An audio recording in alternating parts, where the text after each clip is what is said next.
Hello, everybody. Welcome on the live version of Embodying the Logos. I think that's going to be more often the case, especially in this format. We have a return guest, Ahmed. Good enough. Good enough. Good enough. Yes, yes, yes. We kind of talked about truth last time. That was something. It was a lot. I don't think a lot of people got through that that one. But today we're doing faith. What is faith? How do we relate to it? Stuff like that. I think at least depending on where the spirit takes us. So yeah, um, go ahead. Give us a definition of faith. Sure. Thank you, Manuel, for hosting me once more. And I'd like to say hello to everybody. Basically, I want to start with a bit of a background. Like before we started the recording, I was very confused whether I wanted to talk about truth or talk about faith.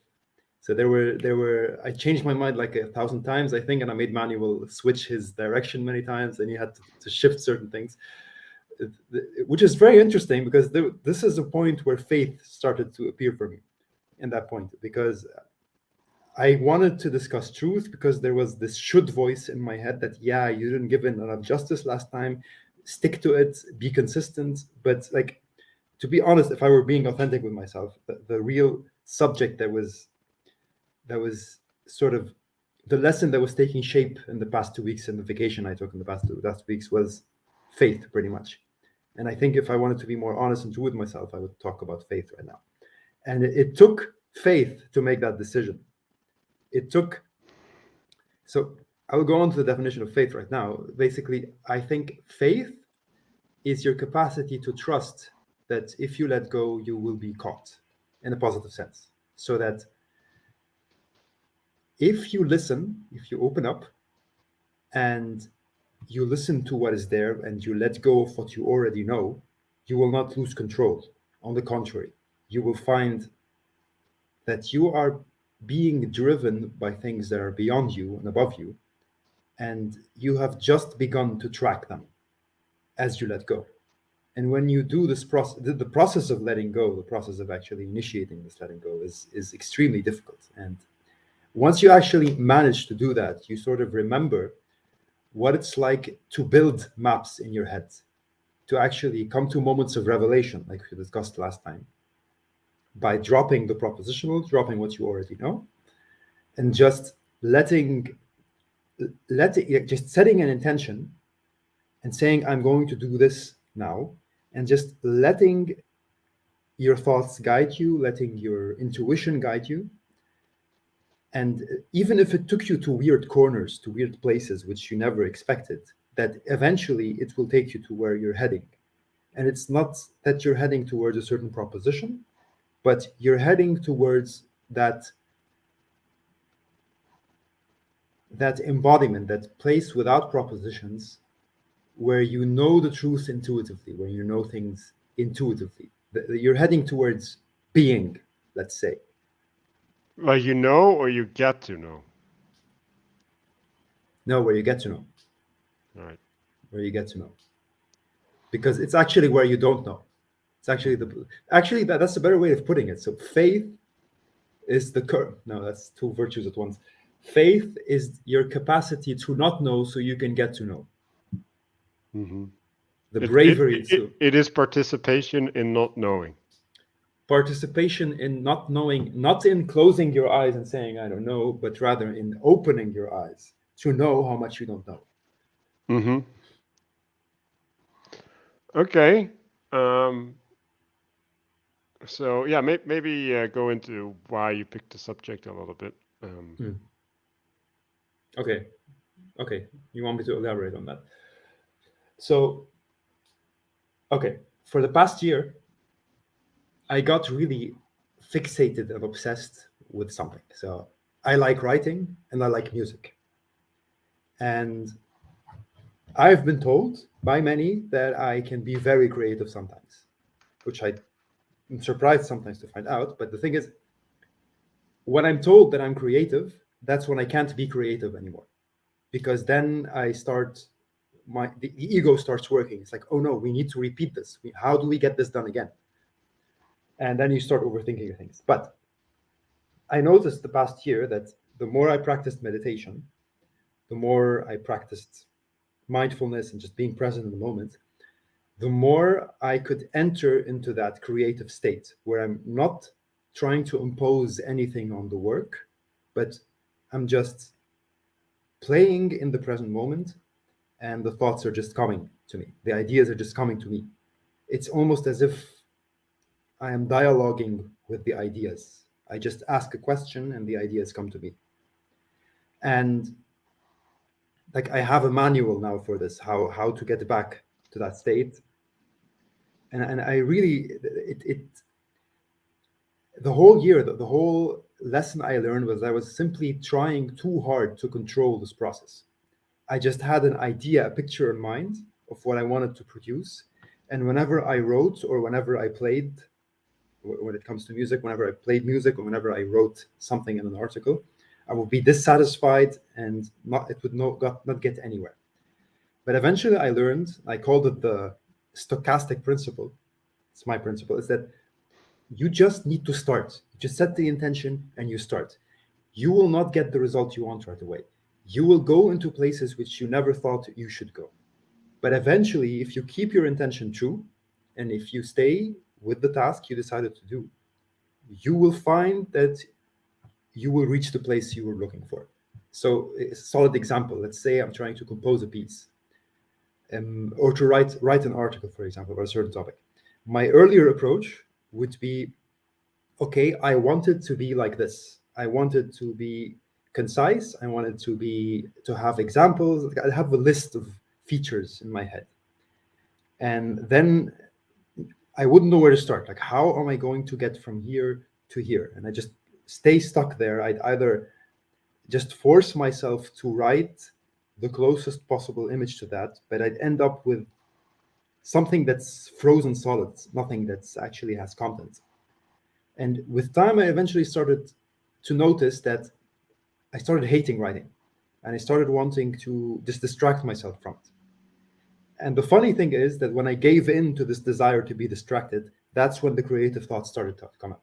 As soon as I not stopped intending, as soon as I stopped trying to control it, things started happening for me. Mm-hmm. And so there was other problems, stuff like, yeah, but there's 1,000 other things you can do now other than writing. Why would you want to dive into this right now? So that was also a distraction. And with time, two lessons were learned. First of all, that you need to get rid of everything else if you're going to do this one thing. Like, you're going to need to accept that this is going to be time consuming. You're going to be paying for it with all the other stuff that you can do. That took time to accept. And the other thing is that you're going to need to start and see where it takes you. It's going to take time. It's not going to be exactly like you wanted it to be. And you're going to have to enjoy the process of digging, not the process of achieving. And when I shifted my mentality to that, so that the creative process became more of an exploratory process, not a productive process, that's when I started to realize that this is actually faith at the micro scale. Because you're sitting down, you're setting an intention, and you need to let stuff go. You need to sacrifice all the other activities. You need to sacrifice the way you think it should go, and you just trust in the way it's actually going, that it will take you there. And that's basically how I got to the idea that you just need to let go of how you expect things to go and just set the intention and move forward. And I realized that this at the micro scale can happen also at the macro scale with your life. So that as you're going forward with life, as long as you're consistent, as long as you're true, things will deviate from the plan. Things will go not the way you expected them to, but you need to maintain this trust that things are on course. That's what faith, I guess, originally meant. If I'm to trust John Vervaeke,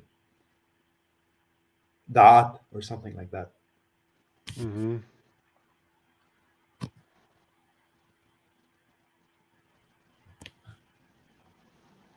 Okay, so where do you want to go? Like you want to go onto the micro level, or you want to move up to the more macro? I haven't mastered the micro, so I'd rather stick to the micro for a second. Like, for example, even having this conversation, like I still haven't mastered it. So even having this conversation, I find it so difficult to detach from the idea that Manuel is now waiting for an answer and just actually go deep within me to find what I want to say. So there's this, Okay, so let's yeah, relate to that impulse a little bit. yeah. Um, so how do you even know whether I'm expecting something or not? Thank you for asking that. I don't, but Do you think I am? yes, I think, well, let's just put it this way. I'm worried. Okay, I'm worried that, first of all, if I do take the time to do that, that I'll be stuck trying to fight off this thought. Like, I can't argue with it. If I try to argue with it, it'll just run away, but the anxiety stays. It's like Yeah. Okay, yeah, you know what I mean? Yeah, I get it. Okay, yeah, but okay, so I guess I want you to empathize with me yeah. and basically frame the frame that you're expecting me to be in. So what I expect you to be in right now, Well, when I right? asked the question, because I distinctly remember why I asked the question.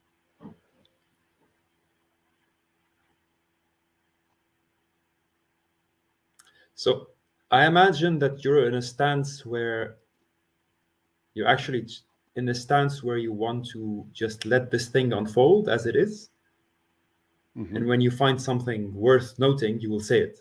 Like if it's going in the wrong direction, you're going to say it. Or if you need to ask a question, you're going to ask that question. Hmm. So why did I ask my question? Why did you ask your question? You saw a flaw in something. You saw a flaw in thinking somewhere. Well, no, the original question was whether we should go to the macro level or the Ah, micro okay. level, right? Right. Why'd you And ask that that question? was the question where you reacted upon with that I have an expectation. So Uh-huh. I'm trying to figure out like what is my expectation when I ask that question. Like I obviously have the expectation that you're gonna respond to me, right? Else I wouldn't ask the question, right? So that one is Yeah. obvious, right? Yeah. But beyond that, what is my expectation? Your expectation is that I'm going to give a concise answer that reflects what I'm thinking. That's the expectation. No, like it's not. Really? Like yeah. Like what I was looking for is Yeah. I was looking for a constraint, right, to guide the participation, right? And I was Right. inviting you to to set that constraint. So you could have done anything and I would have been okay with it. You could have also said you pick, right? Like I I would have agree. I so agree. But then the problem is, what if? And here's the tension that I was talking about. Like I'm kind of I'm not living up to what I defined right now. Then I worry that I will say something that is not true to what I'm trying to say, and I don't have enough faith to trust that what's coming out of me is going to somehow lead me to what I'm trying to say. but it's not you, it's us. What's not me? What's us? The conversation, you mean? Yeah. There's no you, there's us. Well, we're both participating in the conversation, right? Yeah, but you're not led like because I'm doing something, right? So it's not you. Can you elaborate on that? Well, I'm interrupting you, right? Or Yeah, I'm asking questions. So like yeah. it's not your responsibility to get to the place that you haven't even thought of in your mind, right? That was big. That's a big one. That's actually that realization has always been what that realization has always been what helps me talk. Whenever I delegate that responsibility to somebody else, like with a therapist or with the person I'm talking to, that's when everything comes together. When Right. I'm And just, that's literally yeah, what I was doing, right? I was yeah, like, I could go anyway and I could decide it, or I could let you do it. Right? So I actually was embodying that at that point Yeah. in time. Okay. Which So is the, the which is qu- strange that you somehow that didn't recognize that. I mean, yeah, I mean, I'm so caught. I see the thing is that's the thing. I'm really usually caught up in that. That okay, you need to do the best version of this. That I don't notice how much I'm projecting on the other person, and Mhm. how much like I tend to lose touch with this very, very often. That your responsibilities are actually not as much as you think they are. And no Mhm. matter how much I write this in steps or in procedures, what always works for me is delegating feedback to someone else. Even when I do it imaginally in my head, like I notice the best way for me to actually get focused and get something done is to imagine that I'm going about to receive feedback from somebody else. Because if I'm about to receive feedback, then I can trust that someone is going to guide me in the right direction. But you're always going to get feedback. Like in, That's there's true. no situation where there is no feedback, That's true. That's true. right? Unless you're Like so just so in, well, the question is whether you're listening to the feedback instead of. exactly. Exactly. The question is whether you're open to listening to that feedback. Well, Exactly. no, you could be open and still not do it, right? Like that, like you need to attend to it. Like it's like Yeah. like I can have Yeah. all open as I want, but like if I'm deaf, like I'm not going to be able to hear, right? And Mm. this is I've been uh, thinking about eyes to see, ears to hear, right? And eyes to see is really obvious to me, right? But the ears to hear, right? Like when you're hearing something, it's not concrete, right? Mm. Like there's a lot of sound, and you have to filter the signal Yeah. from it, Yeah. right? And Yeah. then Yeah. especially if it's words, right? You have to filter the words from whatever vibration is coming into your head, and then when you have the words, you need to construct the message, right? And then you have to add a bland meaning to the message, right? Yeah. Like, Yeah. and Yeah. then you have to contextualize it, right? So Yes. there's Yes. a lot of things involved in hearing, right? And Yeah. and if Yeah. you mess up any one of these, right, like Yeah. you're gonna miss it, right? And then if you extend it to the spiritual version of hearing, right, then the space that you're attending to is not confined to sound waves. It's everything that is coming at you, right? Like in Mm-hmm. everything that's coming at you can call out to you, right? Like sometimes it screams, and then you're Yeah. like, oh, Yeah. like I need Yeah. to deal with this. Yeah. But Yeah. but sometimes it's like crying, like in a corner, and it's hidden below like 15 Yeah. blankets, right? Yeah. Yeah. And Yeah. it's Yeah. Yeah. Yeah. like how do I ever get there, right? And Exactly. so um yeah, so when we're talking about well, you're talking about responsibility, right? And you're talking also about the process of well, creativity in a sense, right? Like you have faith, right, in ways of hearing, right, or listening. Maybe it's not hearing, right? Like it's ways of listening, and then sometimes you can attune in the right way that you actually hear through them, right? So what I would the way that I would frame that is these ways of listening are beliefs, right?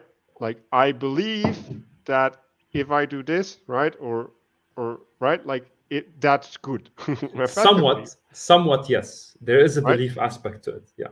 And the fate is, can I hold on to that belief?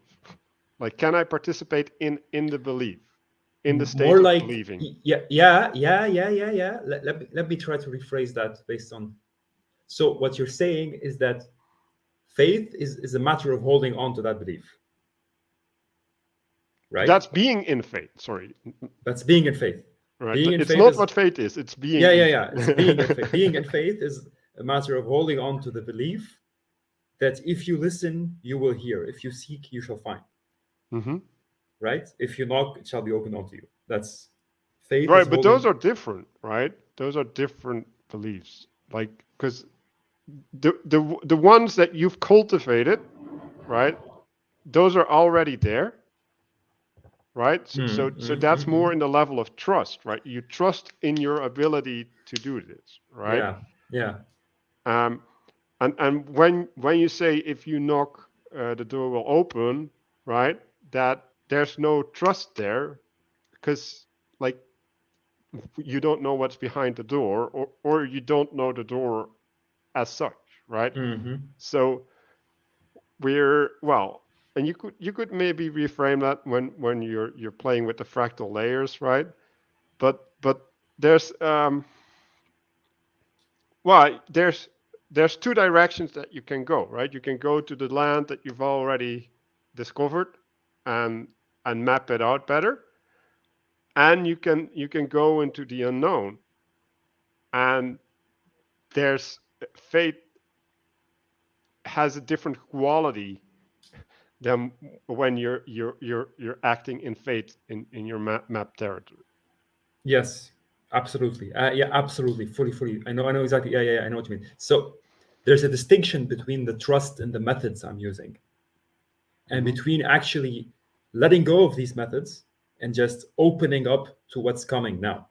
And that would be Hmm. faith. It would be closer to faith than other things. And this is actually something that does happen. That if I get too attached to one method, like if I get too grabby at it, no, this is what works. I can't lose this. And that's actually when everything closes up again. Because sometimes the method doesn't work in this situation. And sometimes you need to be open to another thing. Or you need to be something that organizes all the methods. You need to be open to something that organizes all the methods together. Yes, right. Mhm. Um, and there's also a method of organizing that you can also get stuck in, right? So we get the Exactly. we get Exactly. the fractal layer again, right? Yeah. Um, so when we take that framing, right, it's like um, there is something what it's like to participate in the openness as such, right? And I'm just gonna state that there's a quality of being receptive that is universal across all frames. Um, That would be great. well, yeah, you just have to believe it, right? Yeah. And then Yeah. you're gonna cultivate it, and then either that's a thing that you can do But isn't or it not. when you cultivate? So there seems to be a distinction here between entering into it and cultivating it, because cultivating it seems to mean having the methods or having this inner disposition to be in line with it, to be in tune with it. And there's the state Mm, itself, right? not completely, right? You Mm. you you could say that if you have a tree in your garden, right? The the tree does what it does, right? Yeah. And maybe you have to prune it once in whatever a year or like whatever cycle you pick, right? And that's the cultivation that you need to do, right? Like you just have Mm. to prune it.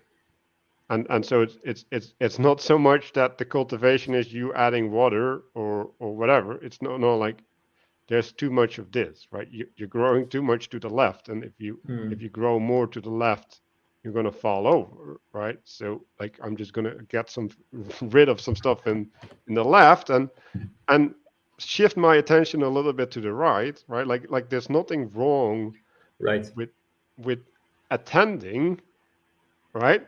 And if you realize that you you are doing something with your attention, then you can also not do it. Th- So That's a bit difficult for me. For example, like we'll get back to your tree metaphor, but just to answer that statement that you said, let's say I want to pray. Okay, when you're praying, you're there's not much effort you need to put. You just need to imagine that somebody's there. Well, you just need to trust that God is listening, right? And you just pray. And then I find myself just, okay, it's not working. It's not working. Okay, fine. It's okay. It's not working. It's not going to work all the time. All you need to do is say the words. Just start by saying the words, bare minimum. And then again, it's not working. It's not working. And then Well, I, it depends yeah, on the prayer you're using, right? Like you're making a universal statement about, yeah, I think, something that has many expressions, right, right? right. Like when I talk to you, right? Me talking to you has like I can tell you something, I can ask you something, I can listen to you, right? Like there's like those are all true for prayer. Mm, And when I want you to do something for me, right? I can try to command you, right? But that's probably not going to work, or it might work once, all right? But the second time you're like, dude, like chill out, right? yeah, So exactly. um, the how to make something happen, right, is a matter of whether I approach you with humility, right, and I can appeal to your grace in some profound sense, right? Like when you deem me worthy, you will extend help to me, right? Or love, better said Mm, than help, right? Because mm, help is transactional more so.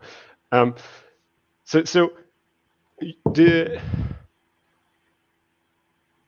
and this is hearing as well, right? Like so, if you are loving towards me, right? Like you can hear things in my communication that I'm not telling you, right? yeah, Like you yeah, you you can say, oh man, he's in that spirit, and if I just provide him this thing, like like right, yeah. so you have to realize that if that's the relationship that can happen between us, the relationship between you and God is that to infinity, right? Like he can blow your mind in such a way that you can't recover, right? Like um so That's the thing. That's why it helps me much. It helps me a lot. For example, one of two things: either before I pray, if I imagine myself talking to someone, to a human, or before I pray, I actually talk to a person, and then I pray, because then I'm there. I'm in that state where I am just approaching that the person with that kind of humility, without that expectation that I'm supposed to be doing something. Then I can enter into that state of trust. Because when I'm receiving the feedback from the person, or rather when I'm seeing the person, I'm more inclined to release expectations, because I'm so used to human interactions. There's this sense of reverence, especially if I really, really respect the person, for example. Then I can go into the prayer and I still remember what that's like. But if I was, say, for example, I don't know, if I was working, then I go into the prayer, somehow I'm just stuck with myself. I'm stuck in myself. There isn't this sense that snaps me out of myself and causes me to be self-reflecting. Because when I'm talking to someone and there's the expectation of feedback, then I'm in there and I'm there. There's open awareness. But if I'm just praying, then the words are really stale. They're just things I'm saying to myself. They are just me, and but I but am masking my. Go but ahead. okay, so like I I think everybody suffers from this, Mm, right? mm, mm, mm, mm. And so um Absolutely.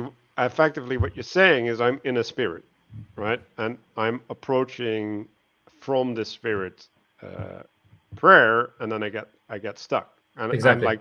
like my my way of dealing with this, and yeah, I'm not saying this is right, and this is one of my flaws, but I'm like I'm refusing to do it, right? Like Well, I'm not well, okay. I'm when I'm not in the right state of mind, it's better not to do it than to do it, right? Like, and that doesn't mean that you shouldn't do anything or whatever, right? But you should do the thing that works instead of Okay. trying to force the thing that that you know is going to fail, right? I got super excited when you said that. Sorry, because that's exactly what happens with me. That's exactly what happens because basically, if it's not working, then you don't want to do it. That's kind of a belief I have, that on some level, you're not convinced that your entire being should be invested there. Something, your heart is in another place. Right. Like you And want and, it to and I be, but think your I heart think is somewhere that's else. kind of what is being meant with if you approach with unforgiveness or something, right? The prayer, then that is an insult towards God, right? So Yeah, yeah. it's um but yeah, like then the question is, what do you do, right? And I firmly believe that you can get yourself in a different spirit, right? And Well, my for me, just before you go on, it's important for me to mention this, that for me, the middle zone isn't to stop doing it altogether, but rather to go through the motions, to keep yourself in tune with that reality, if that makes any sense. Just go through the motions. And when your heart is in the right place, your body is already used to the motions, you can receive yeah them. yeah okay yeah Yeah. yeah well Yeah. that's one way to Yeah. approach it, Yeah. but I I think there's different types of prayer. Like, and I think there's one type of a prayer where like you're focusing on attuning to the capacity to be in relationship to God, right? And there's like and I'm gonna use terminology from my church, and I'm gonna butcher it because like I don't fully understand it, but I think what they were communicating is that's praise, right? So so when you praise God, right, like I think that's also implicitly humiliating yourself, right? Because you don't say the things, right? You adopt the frame, right? It's like, okay, like you're glorious, right? Or like you're the King of Kings, right? And it's like, okay, like what does that mean, right? And then you also have Thanksgiving, right? And Thanksgiving is also a means of humiliating yourself because it's it's recognizing the dependence, right? Like it's not me, right? And and I also think that when you do these things, they're frame breaking, right? Because what they're doing is they're attuning you to the relevant things in life, right? So you like you come in attuned to, oh my God, that coworker did this, or like I've been struggling with this program and it's just like a mess, like right. So you come in with this attunement to some crazy spirit, right? Or like I've been trying to write this thing for 4 hours and I only got half a page. It's like this is not okay, and and so the to snap out of that, you need to let go, right? Yeah. And and I think these ways are a measure. And then there's another thing is um, you can call upon passion, right? You can actually impassion yourself, right? Like song works like really powerfully, like Exactly. Exactly. but but but Exactly. but you can get yourself right. You can call upon something in yourself like I'm doing Yeah. now, and it's like you Exactly. like there's and it's like there's a conviction there, right? And all of this stuff you obviously need to cultivate, right? Because Yeah. the first Yeah. time that you're going to do it is like, okay, and now what, right? Like Yeah. it's like I did it, Yeah. and so it's And like I the feel first. nothing, right? Yeah. No, well, or you feel Yeah. something, and Yeah. it's like I can't redirect it, right? Like Yeah. now I'm Yeah. in this Yeah. other spirit, and it's like it's not submitted, right? Yes. Yes. Yeah. Exactly. Exactly. Yeah. Yeah. Yeah. And so I think all of these things you need to cultivate over time, right? And in some sense they're silly, right? Like that's a different level of humiliation. It's like I don't feel comfortable in this participation because it's unnatural, right? Yeah. Like it Yeah. doesn't feel, but but yeah, like this goes into remembrance, right? Like you can remember previous states of gratitude. You can remember previous states of being impassioned, right? And so when you make that like a highway, right? Like it's you create a neural path Yeah, to yeah, there, which is yes, accessible. The remembrance is that which can reorient yes. That's. you. Let me get something to write this stuff down so that I can remember it afterwards. Can you give me a second, please? Okay. So yeah, if anybody wants to leave a comment or so that we can engage with that too, that's great.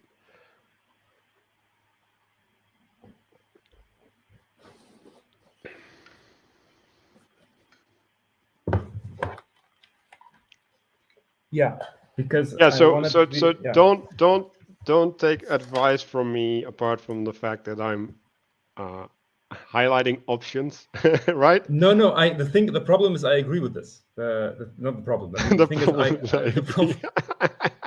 Our problem is that no. I think the thing is like what you're saying resonates with things I've experienced before. So when it resonates, it's like okay, I need to remember this because it worked for me and it worked for him. So it probably has something of importance. So I just like to remember No, this. but Yeah. I Yeah. think there's a fundamental truth there, right? But I Mm-hmm. think there's also a danger there if you misapply it, right? Yeah. Especially if you get to the more passionate side of things, Mm-hmm. um, and so yeah, like well, doing that under the context of a spiritual guide and or in communion or whatever is yeah, but so that's kind of what I'm thinking, right? And then, well, what we do on church is basically take any piece of the Bible, right, and then I extract from that um, a relational dynamic pointing towards God, right, and then reframing that upon our lives, right? So whatever, right? Like the door will be opened or whatever, right? And then you go ask that of God, like, please, God, like allow the door to be opened in my lives or in our lives, right? And engaging engaging with that, right? But from the heart, right? Like you Mm. and so this is where I got this idea of what the purpose is of speaking in tongues, because and the speaking in tongues is you not being able to articulate the communication, right? Like you don't have words for it, but on the other hand, you shouldn't have words for it, right? Like Mm. like Mm. you get the words, right, and they're an icon, right, and then they're inviting you to something that isn't articulable, right, Yeah. Yeah. or at some point it might be, right, and Mm-hmm. that's what I learned was the interpretation of tongues, like that you Mm-hmm. get to interpret. But but it's interesting because I thought that the interpretation of tongues was you hear other people speak, Mm. right? Mm. Mm. Mm. And Mm. I'm like, no. It's I can tell other people what I'm doing, which is actually probably what my gift is. So whatever, right? Okay. So Okay. um yeah, so when yeah when you're in that relationship, right, you can recontextualize your life, right, but you need to get there from a place of absolute humility, right, like because else you're just gonna superimpose, well you're gonna wield it right. Yeah. Yeah. Yeah. Yeah. Yeah. Yeah. Yeah. Yeah. The superimposing thing is actually a pattern that I have. So let's say I 10 minutes ago I made a prayer and it was so perfect and I got into the state and it was very transformative. 10 minutes later I go in with the expectations and I try to superimpose them on the other thing I'm doing. And I think this is what you mean, at least partly, by humility, that you need to walk in and you have no idea what's going to happen. You have no idea what's going to work and what's not going to work, and it's not up to you. Well, it's even worse, right? Like there's something else, right, that is Mm. supposed to happen, and you got responsibility for making that come true. Yeah, you are responsible somehow, but not in the places you think you're responsible. Well, Probably. well, if you're misattuned, right? Yeah, if you're misattuned, exactly. If you're misattuned, yeah. So yeah. Hmm. So yeah, like you talked about responsibility, right? Yeah. And so I guess I want to connect the responsibility to calling, Mm. right? So Mm-hmm. you are responsible to nurture or presence, right? Like you can have a masculine and a feminine relationship to that, right? So if I'm annoying or I'm I just get lost in some crazy spirit, right? Like you have to call me to account, right? Like like there's a responsibility there, Mm. but there's also a responsibility in, okay, he's trying to get to find the words, right? But he doesn't have the contextual framework that allows him to get to where he needs to go. Yeah. And I provide structure, right? Yeah. Or even support, right? Like it might be like, oh yeah, there's an emotional blockage happening, Mm. right? And Mm. I give a means to resolve the emotional tension that is preventing the progression.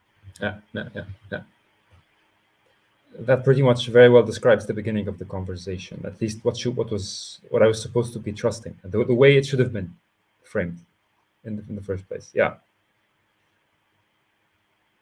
And again, this goes back to faith. So this was a lack of faith in you, and more of a faith. It was a lack of faith. In There many was a lack things. of faith in many things. Yeah, there was a lack of faith in many things there. Yeah. It's more like, okay, I don't know how to articulate this. Like, what was the problem that was going on here? Definitely, there was a lack of faith, but I did trust in something, and whatever I trusted, it wasn't fulfilling what it was supposed to do, and that's what I'm trying to figure out right now. What was it that I was trusting?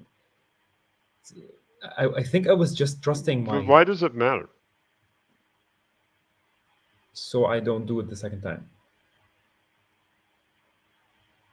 Why does it matter what you were trusting? Like it's you gotta find what you want to trust, not what you shouldn't trust. Like the space of the things Mm. not to trust is That's a infinite. good point. That's a good point. Yeah, it's Like always this something is to do the with that. problem I walk into with everybody. They're like, Yeah. "Oh, I have this problem. I gotta deal with it." It's like, no, you don't have to deal with your problem. Yeah. Like you gotta find a way to make it work. Like it's not opponent processing. Like no opponents. Like everything has to work together. This is beautiful. Could you give an example, or is it be too much? Because so the way I'm interpreting this is that, let's say I have a bad habit, for example. I don't know, like I eat too much, I have and many bad habits.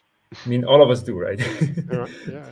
And the solution is not to attack the habit and try to so-called stop it, so you change, but rather to contextualize it, put it in place, and to cultivate other things which you can work on, and then eventually everything will fall into place together, and the bad habit will cease on its own, Right. So you right? got to work on building the foundation, right? Yeah, So yeah.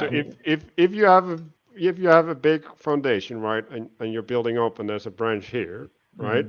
Mm, If you just build here, then you can just go and like you can cover the branch, right? You don't have to saw through the branch mm. or drill a hole. Like all of these things Work are not. around it. Work around it. Don't Well, no, fight it. you don't work around it. Like With it. you ignore it. Uh-huh. You don't identify against the branch, right? Yeah, And like you might bump your head a couple times, right? yeah. And then you work around bumping your head instead. right? It's like I shouldn't bump my head. So it's like pre-problem, right? So you're like, oh, I'm gonna get into this problem, so I need to not do the thing that gets me into the problem. Okay. So Yeah. So you're adding a problem to the number of problems. right. You're Well, overcomplicating the problem. no, you're not overcomplicating the problem, right? But it's like there's just things that you can't do, Mm. right? Like so, for example, if I have this idea, I want to fly, right? And it's like that idea brings me like a ton of suffering because every day I spent like 2 hours on the internet trying to figure out how to fly and whatever. Right? It's like I can solve it in the space of the problem I want to learn how to fly, or you can just say every time I go to the idea of wanting to fly, that's bad. Like like participating in the idea of wanting to fly is bad, and that's a sin, and I need to avoid this. Mm-hmm. And instead, right, I I turn that energy towards whatever, right? Like something that is generative, right? Right. And now it might be that flying is actually important, right? Like because it's fulfilling a function or whatever that you need, and then it's like you gotta compensate, right? So you might have to extend more effort than you would have when you could fly, for example, right? Mm. But it's like, well, is that bad, right? And my answer is like there's almost or maybe never a circumstance where that's not acceptable, right? And not better. Now the risk is that if you stop going in the direction that you, well, if you remove the 2 hours studying, that you get a void there, right? And if you don't replace the void with something that's good, then maybe you should spend that time trying to figure out how to fly instead, right? That would be better than Mm. doing drugs, for example, right? Mm. Mm. So you have to take responsibility in that sense, right? It's like, okay, like if I'm not doing this, what am I going to do, right? And like this is the problem with most addictions. Like Mm. if you're addicted and you stop, like what are you going to do? Like you don't have any skills. Like how are you going to get yourself out of that, right? So and then so you have to say I'm going to work on skills, right? And so that's where prayer comes in. Is like, okay, like instead of going to my social media, I can pray Yeah. instead. Like Yeah. in like or I can read the Bible, or you can Yeah. I can send messages to people that I haven't had contact with, right? To check up on them. Like there's many ways that you can participate, uh, that's better, right? Mm-hmm. And yeah, so that's kind of a methodology. It's probably not foolproof, but on the other hand, like, do you have something better, right? Yeah. Yeah. No, I know what you mean. I mean, I've personally experienced that. So I've personally had phases where there were things that I really needed to stop doing, and when you didn't do them, there was this gap where you'd be bored, and okay, it's like, what do I do? Do I just sit there and do nothing, or what? And then I think that's when I was really into meditation and mindfulness, and what filled the gap was meditation and mindfulness. That was a period of growth for me because I was able to replace something that wasn't good with something that was generative. It was, of course, effort. It was hard, but I had faith that this would be generative. That's the thing. I don't know if I can call it faith, but I had a firm belief that putting effort in cultivating this is going to be generative, and that's how you make this transition from there to there to begin with. Yeah. So in Dutch, there was this. Uh,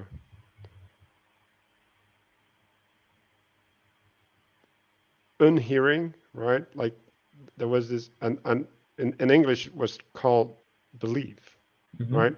So the incapacity to hear, right? is the lack of belief. Interesting.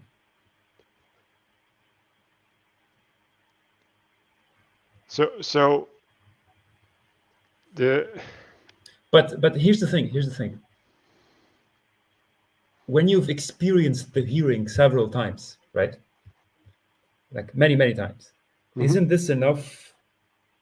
I mean, you've seen it exemplified before your face, and you're still unable to believe that.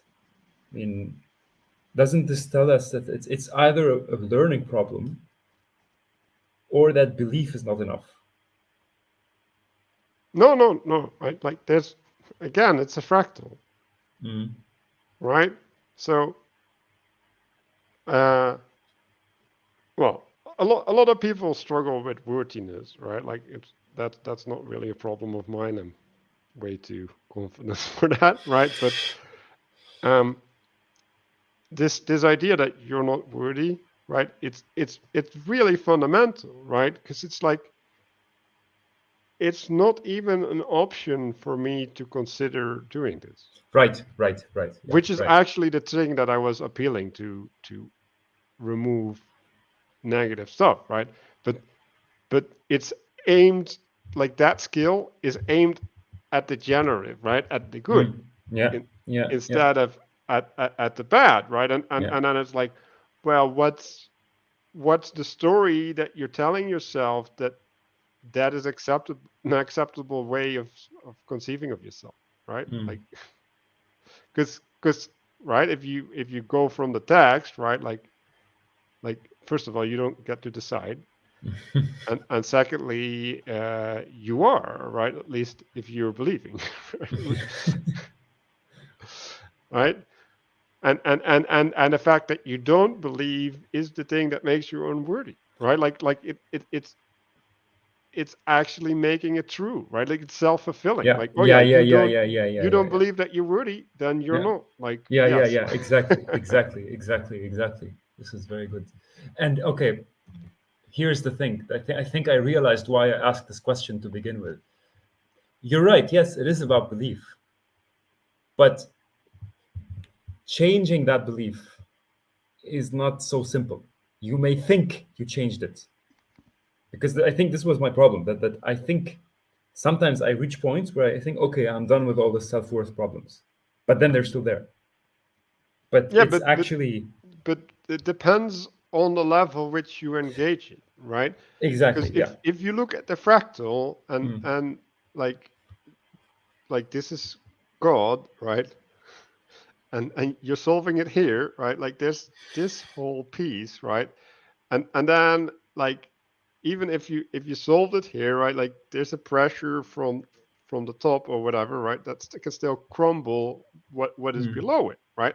So the only way to resolve it is to at the most fundamental layer, right? Like mm. this behavior, right? Like is evil, right? Yeah, Like yeah, yeah, yeah, yeah, yeah, yeah, I yeah, yeah, yeah, yeah, reject yeah, it yeah. on the basis of that, right? So All it's right, like all right, all right, all right. Yes. Now I get it. Now I get it. Now I get it. Every time you think of yourself as unworthy, this is bad. Just stop. Just don't do it. Not don't do it. Just okay. Reframe it. This is evil.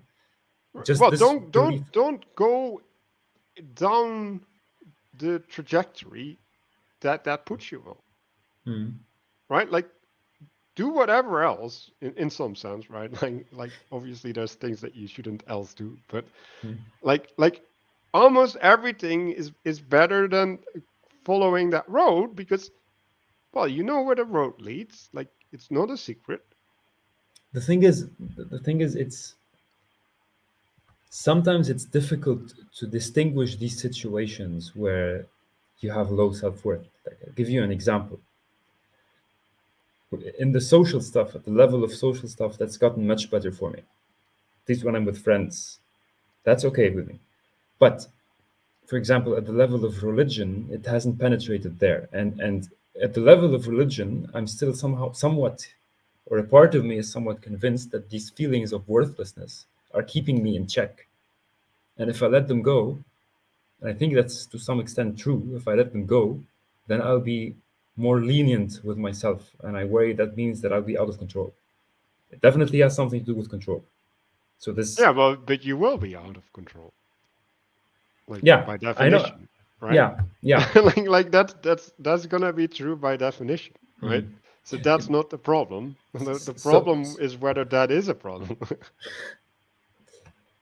well, like to Because continue more. that's what fate is, right? Like you define it in the microcosm at the start, right? It's like Yeah.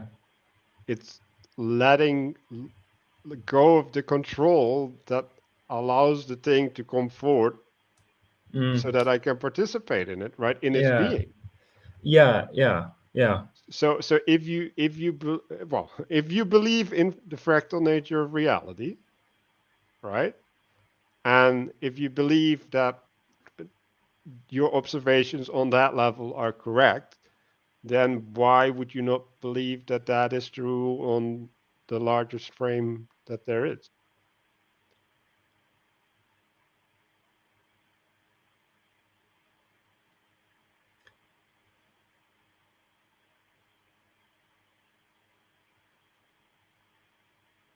Every time I try to think about it, something pushes me away. It's like this is Yeah, not where but you're supposed to it's go. hard, right? Like it's hard to conceive It's not of the that it's largest frame. hard to conceive of it. Like sometimes when I think of it, this fractal nature of reality, Mhm. when I think of it, it sounds good. I'm happy to hear of it.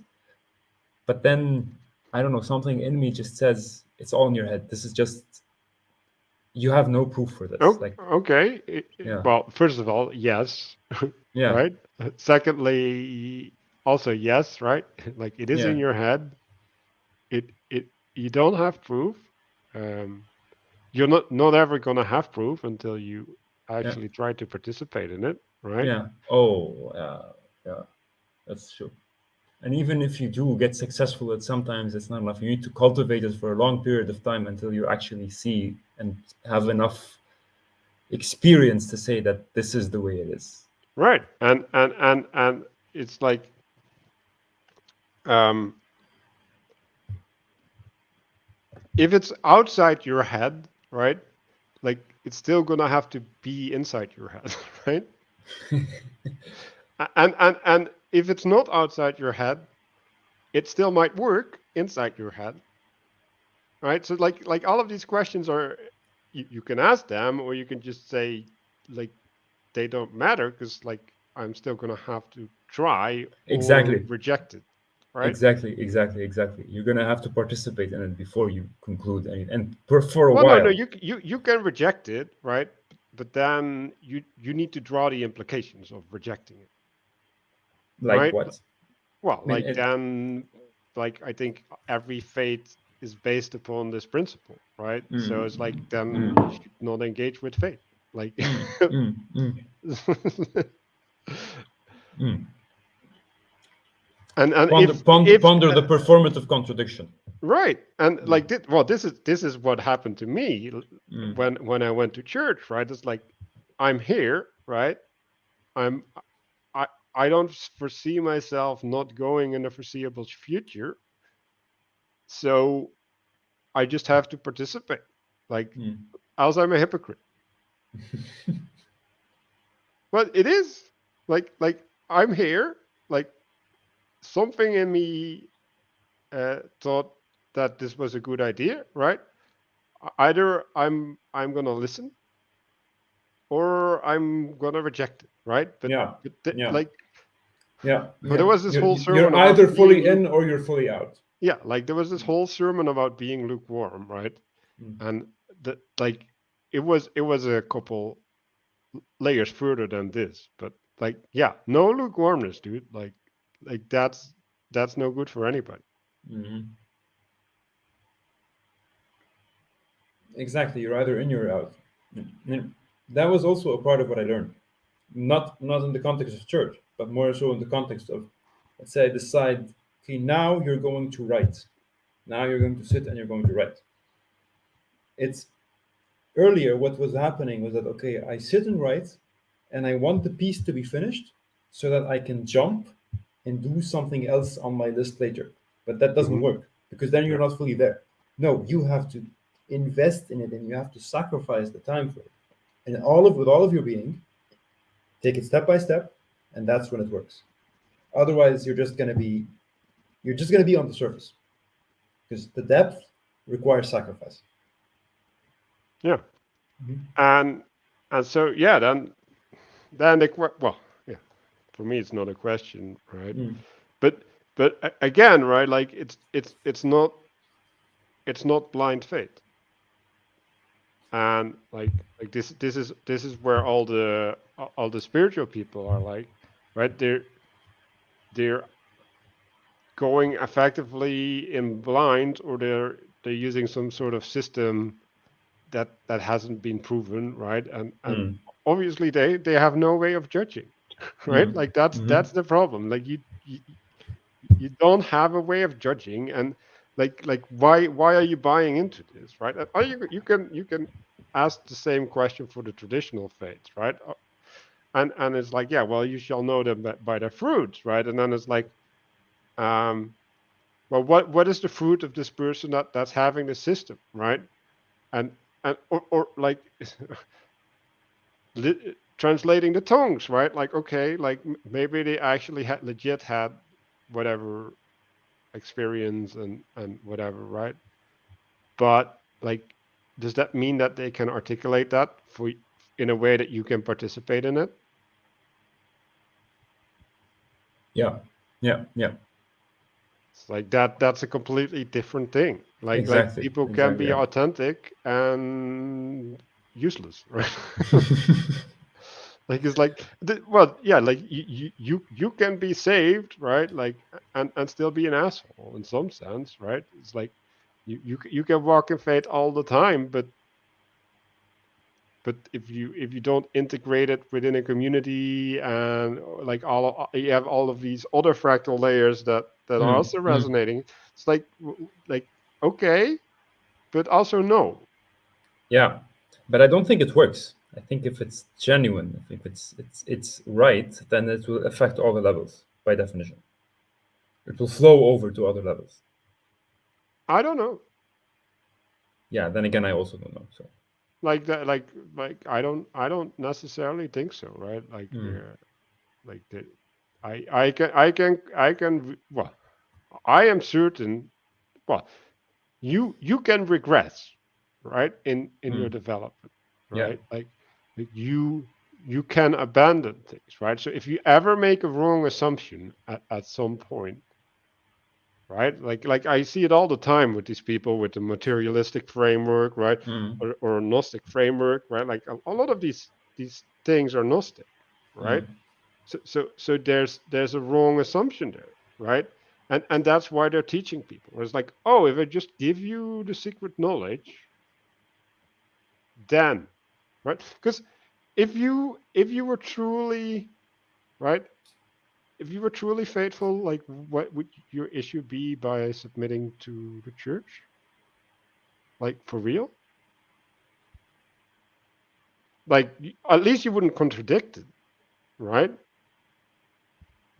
Because then you're like, well, I know better than this tradition, right? Like that's a lack of humility. Mm. So yeah, Yeah. The if you truly had the faith in the tradition, then you wouldn't need any depth. You would just need the simple things, and then that would be just enough for. You would just need you would need to complicate things right.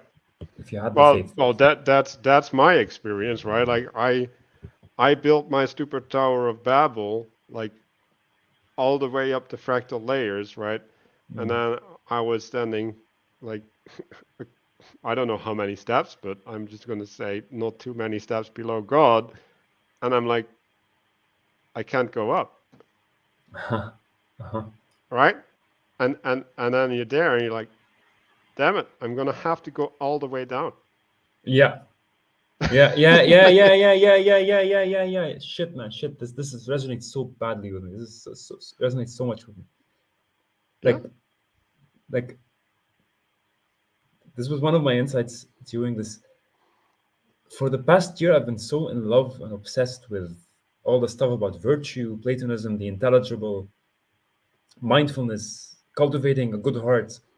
And just like you, I reached a very high point, and then like I noticed where all the friction was coming from, and that there was a deep place in my heart that wanted something else other than what I was cultivating.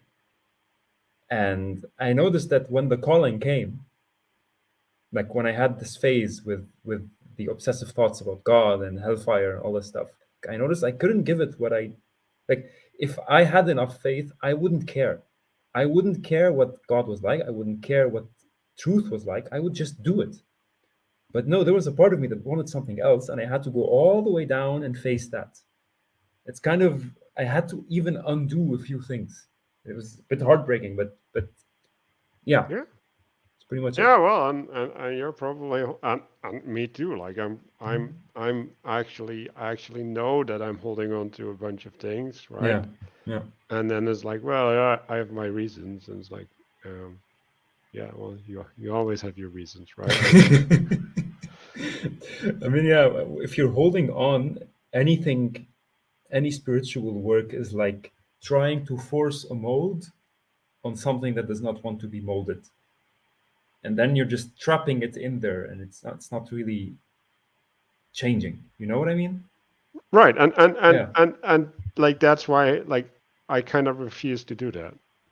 Exactly. You end up refusing. You end up you don't end up refusing. You end up being unable to do it, and you don't know that you're actually refusing. That on some level there is a No, no, refusal. no. I'm completely like no. Like Okay. I'm in sin, right? Okay. I'm Okay. and I'm okay with being in sin. Okay. And like I have faith, right? And the faith is that I will build the foundation Mm. that can hold that, so that I don't have to rely on what I'm relying upon, because God is going to take care of it. Mm-hmm. Like that's the super faith I have, Mm-hmm. right? So it's not, no, it's not mine to resolve. I'm having a bit of trouble, like drawing connections because it's very abstract. So if I can concretize it with something from me, for example, I got used to not eating very much, like for the past month, for example. Hmm. And it was because I wanted not to be gluttonous. I was very afraid of being gluttonous. And so I ended up eating much less than I should and got very thin. But at the same time, I was very comfortable with this capacity to not give in to my desires. But then the vacation came, and I was in my home country. And in your home country, you eat a lot. You eat a lot, and I kind of broke this rule. So I started eating as much as I just told myself, okay, now it's okay. Now it's okay. Just eat as much as you want. So where was I heading with this? So I wanted to have faith that if I let the system swing between the extremes, eventually your inner compass will teach you where the middle point lies. Where the No. That's not how that works. You don't think so? No, because you can't see the middle from the extreme. No, You no, see the absolutely. extremes from the middle. Abs- Absolutely, you can't see the middle from the extremes, but if you go to the extremes, you will suffer. You will suffer the consequences of the extremes. Yeah, You won't, you can suffer your whole life like that. That's no problem. but the point is that the suffering points you towards where the middle is. I don't think You so. can tell. No, I don't think so. I don't know. I think the suffering is kind of your inner compass guiding you towards where you're supposed to be. No, I don't It, believe does, in it does that doesn't mean you will change. That doesn't mean you will change. no, I Like you don't can believe in the suffer. suffering worship. Like I think I Okay. feel that there's something fundamentally wrong with that. Okay. So you Like don't believe in suffering as a way. Okay. Okay. That's a I believe in big suffering. difference. Yeah. No, I believe in suffering, right? Like I think Yeah. things like fasting, right, Mm. are ways to stretch yourself in the spirit, right? Okay. So they're building of conviction. It's like Yeah. you're not doing this for any other reason than for God. Mm-hmm. Like it's like, yeah, I'm doing this for God because like that's what I need to do. Like I have trouble sleeping, and like the church has said, well, the men are gonna have to show up on Saturday morning at 6 o'clock. So like I went to sleep like between 2 and 3, and like I have to be in church at 6, right? So like, and I do it because I just chose like, okay, I'm gonna submit to this, right? Like, and this is, well, like I can give reasons that like I don't really want to, but there's consequences. I'll give consequences instead of reasons, right? Um, like it's integrating me in the community, right? Like it's showing my commitment towards the community, right? But and and it's showing that to them, but also to myself, right? And the other part is like I'm suffering, right? Like I'm voluntarily suffering in a realm that I know that I have trouble with. Okay. And so when when I do that, I well, there's two things, right? Like I can stretch something or I can break. And and that's what the problem with suffering is, right? Like what is the container in which you're doing it, and is it actually serving the role that you're, because like if you're just suffering to prove that you're part of the community so that you can get respect, right? Like is that really helping you grow spiritually? Like no, like it's doing the opposite in some profound sense, right? Like it's actually, so doing the activity is not granting you what what it needs to grant you, and because the thing that's granted is by grace, right? Like you don't earn it. No, I'm with you. I'm with you on this. I'm fully agreeing with that. That you need to suffer for the right reasons in the end, Mm-hmm. not for the wrong reasons. And it's the point where you, if you stretch yourself in the wrong direction, you'll break before you grow anything.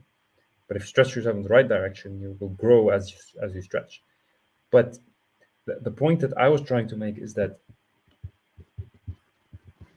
let's say, like it's kind of close to what you were talking about, where you don't try to remove the problem. The problem, okay, it's there, fine, you reframe it, and then you cultivate something generative on the side. But what I'm talking about here is that, okay, fine, you you're eating too much now. Great, you know you're eating too much. Then you swing to a little bit less, and then you swung to too much less. And then so you go back to eating a bit more. So the point is that the recognition that it's too much or too little is afforded by suffering or pain. Let's not say suffering, by pain. Actually, no, that's not Well, that's not very you accurate. you can just have a standard, like like why do you need your body to give feedback when you can just judge yourself? Like, oh, I Mhm. ate 2 plates instead of one. That's outside of my habit. Like, why can't you have that as a signal? Then, oh, my belly hurts. Like they're the same thing in planning, at least, right? Mhm. So like if you want to do a scientific how much do I eat, right? Like you just need to attend to what you're eating, like, and you Like need to counting the attend number to of your, calories or something like no, this. not count, not, yeah, not that strict, right? Mhm. But you just, oh, I am eating more, right? Like I'm taking this extra sausage today, right? Like you know it, like you know, like it's not, it's not hidden for you. like you choose to take that extra sausage. Mm-hmm. So like you know that you did it. And you can say, well, I have to punish myself the next day. It's like, no, not really. Right? You just take the extra sausage and then it's like, what, do you take the extra sausage the next day too? Because then it's like, well, now I'm suffering with problems in self-control. Right? It's like, why am I allowing myself to go beyond what I know? And like the point is, right, you already know that it's beyond because it's an extra sausage, right? Like the beyondness is implicit in in your behavior. Yeah. The mm. So what you were saying is that you establish a standard of how much you eat. When you have one, like Well, it's I have already one. there. It's Well, it's you there. don't Well, have one because you're stuck in the extremes. Maybe that's the problem. no, the thing is, the standard I'm having is that okay, if you feel full or just before full, then you stop. That's the Hmm. standard I'm talking about. It's not Hmm. a standard where I count, for example, how many plates I've eaten or something like that. It's like Okay. okay, now So now you're you're not attending to something you could attend to. exactly. Okay, but you could. But that's the point. That's the standard. No, Whether or not like I could. well, you have to do it, right? Like if you just listen to your body all the time, and like I don't think there's necessarily something wrong with listening to your body apart from that your body wants to overeat, right? Okay. Like it's biased towards scarcity, right? Like so like every moment that you can eat is better than not eating because like you're gonna have a point in the future where you're gonna need that reserve, right? And Mm-hmm. we don't live in that world. So being fat is a vice, but like in evolution it would be like a virtue, right? This still deviates from the point I'm trying to get to there. You said that there should be a standard, like No, I think there is a standard. okay, Like the fact that you're alive, right? Like mm, and yeah, if you go to the extremes, right? But even with like I've done intermittent fasting, right? But I still could judge myself, or like I still knew, oh, this is not okay, or this is okay, or whatever. Like I know,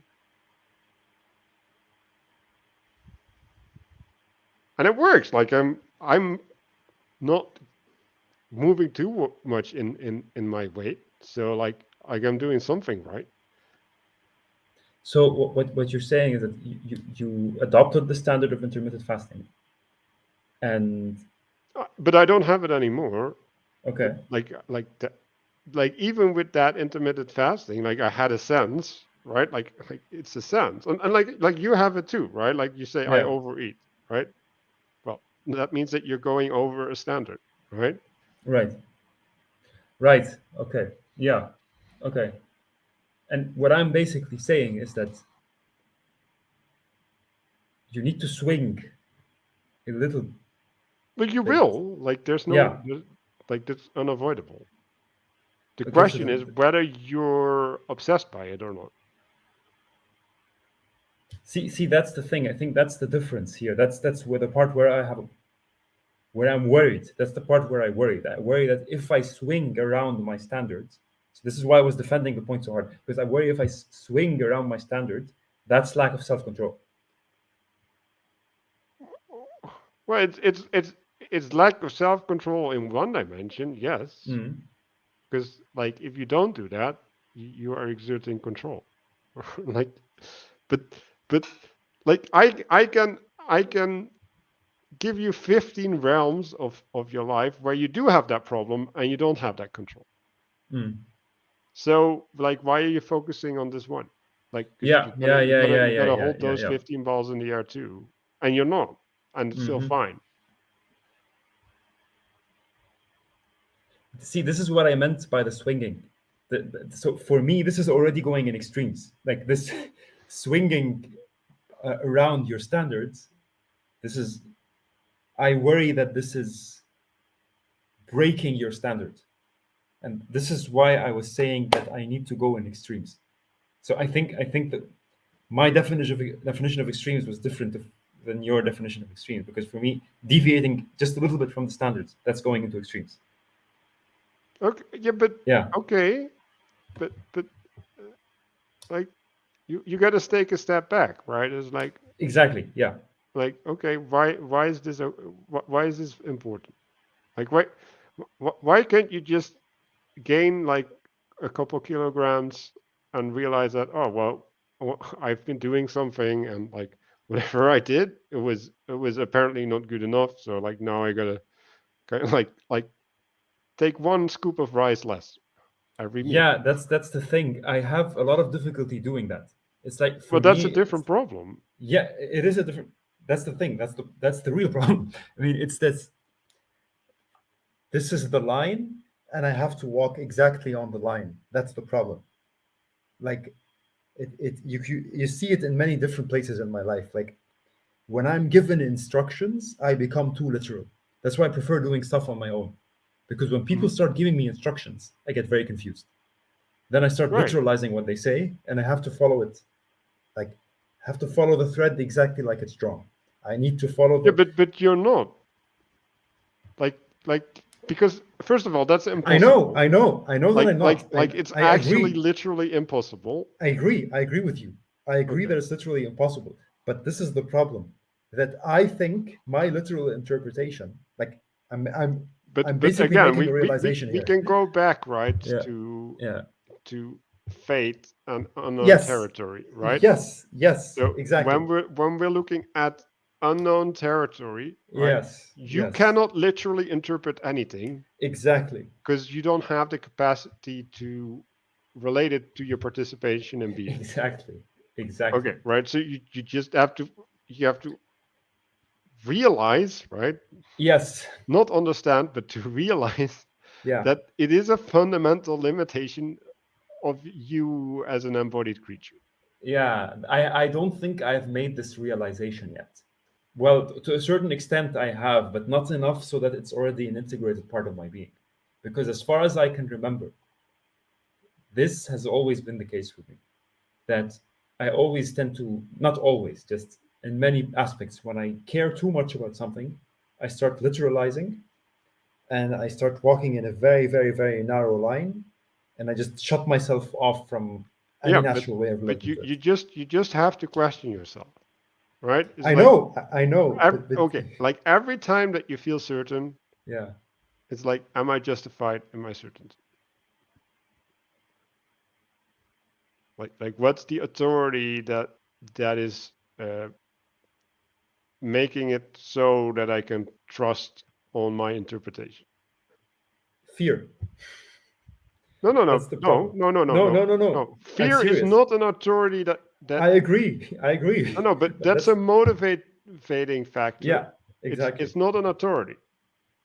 Exactly, and that's the. I know it's not an Okay. authority. That's the motivating factor is mostly fear.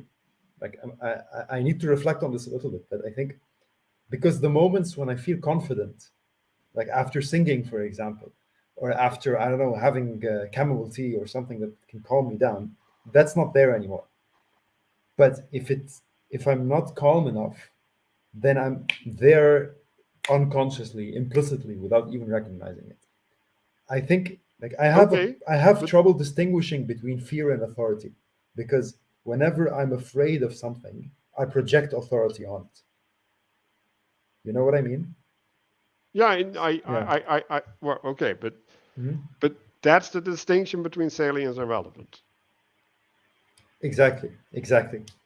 Right. Exactly. But that's okay. But then I'm gonna use Christian needs now, right? Go ahead. Go ahead. You have to die. Yeah, absolutely. You have to die. Right. Yeah, And I'm then with that. so that's the fundamental that's being saved, right? Like Yeah. being saved means that you have made the axiomatic assumption or is that being bad? Well, whatever. Like, there's one point in the process Yeah, where you make the axiomatic assumption yeah, that you prefer dying than being controlled by fear or Satan or whatever name you want to that, right? Because you kill you kill your spirit when you get stuck in these things, right? Like yeah, they they literally take the fire out of you, right? Like exactly, they they exactly. they suck you dry, right? So Yes. you gotta, well, you can say, well, I want to use the word fear of God, but I don't think it's appropriate. But it's the fear. Well, it's not, no, it's not a fear thing. It's a positive thing, right? It's like, Mm. no, like I recognize that there's salvation, right? On the other hand, on the other side, right? And like you said, right? Like you have to let yourself fall and trust that you'll get caught on the other side, right? And you just have to make the you bind yourself, right? You commit yourself to that participation. Like, I am going to be caught. Yeah. And it's like, yeah, that one, that sucks. um like I can't sell it to you, right? Like, it's No, just no, no, no, no. It's you can't. I'm okay with this. I'm okay with that I need to let go. I just at some. This is pretty much what I'm trying to cultivate right now. That this capacity to just okay, let go and trust that you'll be caught. This is just what I'm trying to cultivate. That's why I chose faith to begin with, because this is precisely what I'm trying to do, both at the micro and the macro scale. Just let go and have the right orientation and trust that everything will be fine as long as you're oriented in the right direction. Because orientation is important. You can't just have faith without orientation. Because you mhm. can have faith and you can just go and indulge doing whatever the fuck you want. That doesn't work. Yeah, you'll just get you'll just exchange your spirit for a different spirit, right? For a different spirit. Yeah. Yeah, You need to completely empty yourself and stay empty. And right. then you will be filled. Hmm. Yeah. And right, like,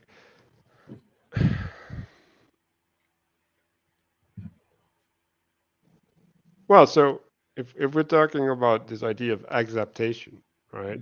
It's like, well, have you accepted that idea in like your experience of being in faith into different areas? Yes. Yes. Yes. So I notice, let me think about this a second.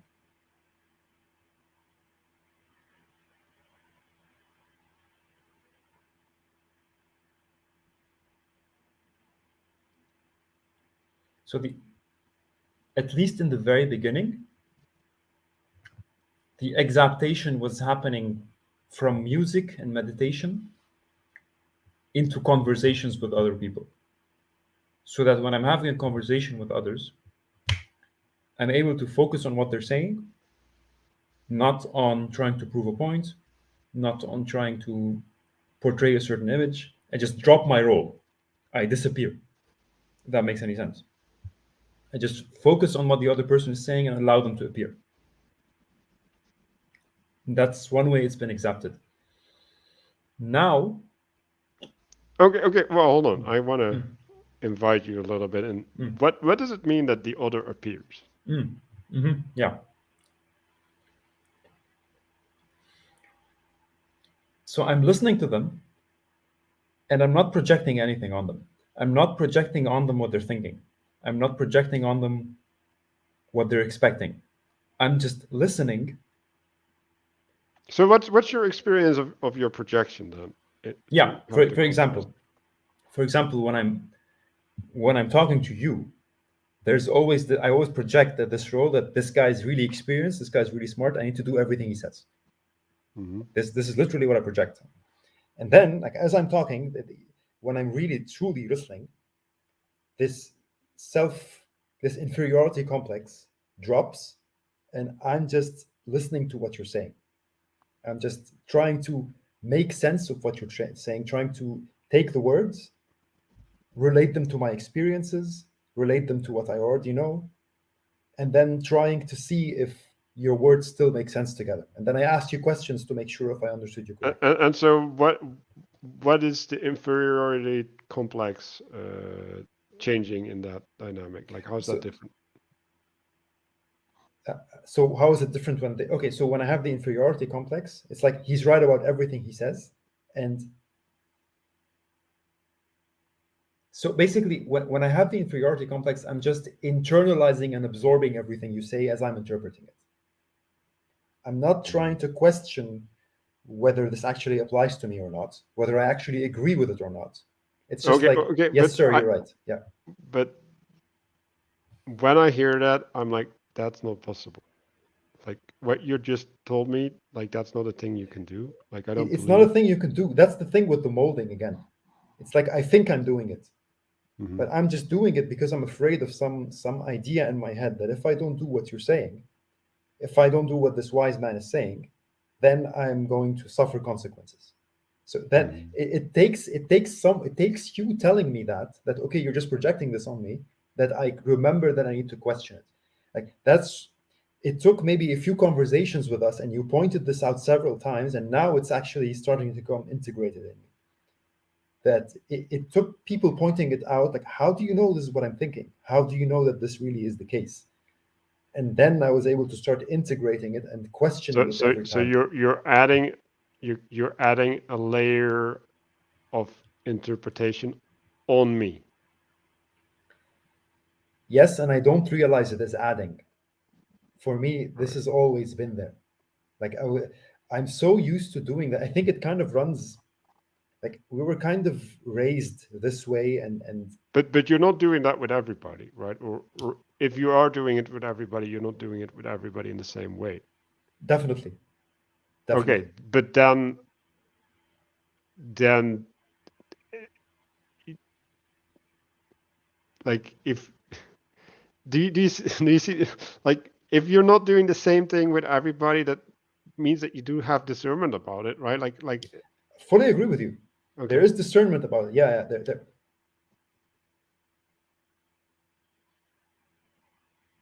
I do have discernment about it, but sometimes the fear gets so strong that I Okay. don't have discernment anymore. That Okay. it's like the thoughts become so convincing. Okay, it's not just fear. If it was only fear, But fine. okay, but what is the fear that I'm appealing to then? So you're appealing to the fear that two things. If I don't listen to this guy, I'm never going to be successful. I'm never going to move forward with my life, and I'm going to go to hell. Hmm. That's one fear, for example. And Okay. let's see if I can, because there was an idea in my head that I lost it completely. So yeah. So there's that fear, but then it's not just the fear alone. It's also the arguments that come with it. So they're too much to articulate. They're usually too fast in my head for me to articulate them. But when I'm in the state of fear, like my brain gives one convincing argument after the other. To give you an example of what I mean, like this happens with self-worth a lot. For example, when somebody gives me criticism about something, I immediately start thinking, this is such a simple thing and you don't know how to do it. Therefore, you're not mature enough. Therefore, you're not worthy of being in this society. Therefore, you're a reject. And I'm so convinced that I'm not useful for anybody else, that I'm not worth being in society. And then I have a conversation with one person, and she says, "Do you really think your worth is measured by how useful you are to other people?" And it just struck me as that I agree that this is not how I judge other people. But when I'm alone, these thoughts are so convincing that I need somebody else to argue with me, to give me external arguments to break me out of this perspective. Otherwise, it's vicious. It's vicious. It's like, I'm pretty sure it's like a child trying to cling to their mother. You know what I mean? Hmm. Like it's this overprotective mechanism, and it's a really, really clever overprotective mechanism. No, Yeah, I totally get that part. yeah, yeah. So this is what makes the faith so difficult. It's not like I'm consciously doing this. It I think this is the way it is, that when I But but come. but but to be fair, right? Like we all have that Yeah, in some area, right? yeah. So uh, and yeah, yeah. You said the fear gives a convincing argument. Like okay, so maybe I'll go this way. Like Hmm. I've learned that I can argue any position, Yeah. right? So I don't value people's arguments. It's like, oh, okay, like you walk 3 steps down a logical road. Congratulations, right? Like that's not where the game is played, right? The game is played on what road you pick, not on walking down the road. Like walking down the road is a piece of cake. Yeah. Like everybody can do it, like Yeah. to a certain degree, right? I think I haven't learned that. I think I haven't learned that yet. I'm learning it definitely. I'm getting better at it. But to the extent that I'm confident that I can argue any position, because Well, it's not somehow about arguing any position. It's about realizing that the argument isn't relevant. I know that's what I mean. Like That like the that that I'm gifted or cursed with arguing any position is the, do you agree with me that learning this grants you strong courage against your thoughts? Because then you know that whatever thought arguments your thoughts are giving no, you don't think so. no, not You don't think it does. Okay. not necessarily, Not necessarily. Hmm. because you still have to have the discernment. Like like like you still have to know what's good and bad. Like if if I can look at my like it, how do I know that Hitler arguments is wrong? Like, Mm-hmm. well, like where do I stand when I judge that? Like, like in some sense, I fundamentally can't. Mm. Like I can't, right? And when we're talking about authority, right? Like the Mm-hmm. authority that I experience in my life is from my knowledge of being, right? Mm-hmm. Like Mm-hmm. like like what is revealed to me to my participation convinces me, right, with victory, I think, right, or like uh, so it takes me with it because that's being right, like I mean, that's it's how it is. direct knowledge. It's direct experience of something. The most clear kind of knowledge that you can get from the knowledge by presence. But it's also not clear. Yeah, Like it's it's also both. the Yeah. most unclear at the same time, right? Like Mm. it's not clear in the sense that it tells me like, dude, this is this, right? Or like this is the Mm. answer, right? It's more like don't go there, or that doesn't work, like that doesn't fit, like what that person is saying, like there's no way that that is true, right? Mm-hmm. Like Mm-hmm. I don't know what the truth is, right? Sometimes I can make an educated guess, right? And sometimes I see a pattern where I've been in like 10 times and I'm like, dude, you're doing this, right? Like I just recognize what you're doing. Um but still, right? Like it still doesn't tell you what to do at some level, right? So you still like this problem with authority, right? Like there's the don't do this, which is basically looking down and saying this is this part I don't engage with and this part I do engage with, which is good, right? Because that resolves like a whole host of things, right? It's like I don't have to spend energy on everything that's on this side. Like it's not real to me. Like it's not an option. Like I just reject it on the basis that it's evil if I participate in it. All right. Now, if is this good? I don't know. Like like part of it is, right? Like I'm convinced that is somewhere there. Like is all of it good? No. Like do I know? Uh, Not really. But I know that if we go back to the metaphor of the tree, right? Like if I keep pruning, Mm-hmm. like there's gonna Mm-hmm. be more stuff on this side. There's there's just gonna be a whole hill of that wood that can burn all at Right, once. right, right, right, right, right, right, right. Somehow it's not a matter of good in this case. It's a matter of orientation. Yeah, but I do think there is a good, Yeah. right? Because what allows me to put things there? There is some good. There is some good. There is Oh, some good in it, and that's where you but cultivate. like there's an authority that Yeah. I can I can use to make this movement, Yeah. You can right? invoke it, right? Well, no, I think that's great. It's it Okay. it it it gets revealed to me, right? It's like it's an insight. It's like, Yeah, yeah, oh yeah, yeah, yeah, yeah, yeah. no, oh, this is also participating in this pattern, and I never realized it, right? Yeah, yeah, yeah, yeah, yeah, yeah. Or like there's this higher pattern that two Yeah, things. yeah, yeah, yeah, yeah, yeah, yeah, yeah, yeah, yeah.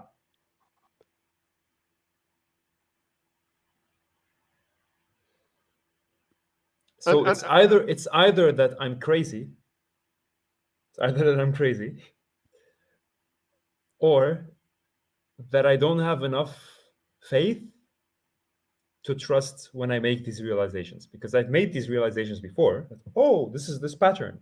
Mhm, But once the realization's gone, I just slip back in, and coming back out is very difficult because of all the arguments. right. Well, that's You because you know? listen to them. Mm. Mm. Well, they're very compelling, right? I mean, they're like holding a gun to my head. Yeah, but you have to realize that they're child's play, right? Hmm. They're not the big questions. Here's the thing.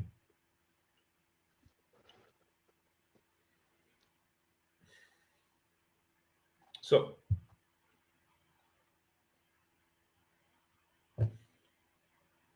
they kind of also protect me from going in the wrong directions, not, or what I think is the wrong direction, for example. Hmm.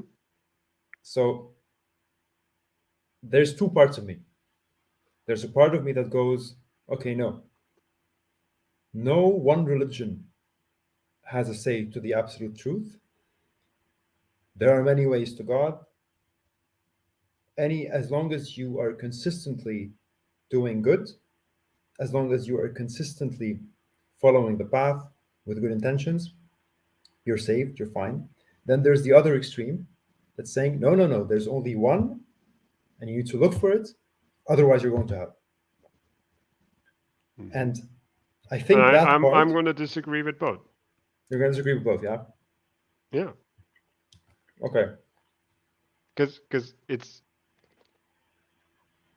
I don't think all religions lead to God necessarily, Mm-hmm. right? Like they lead to a part of God. Like I don't know how much of God, right? Like I don't know if, like but you you you can't relate to all religions because then like uh, practitioner of many, master of none.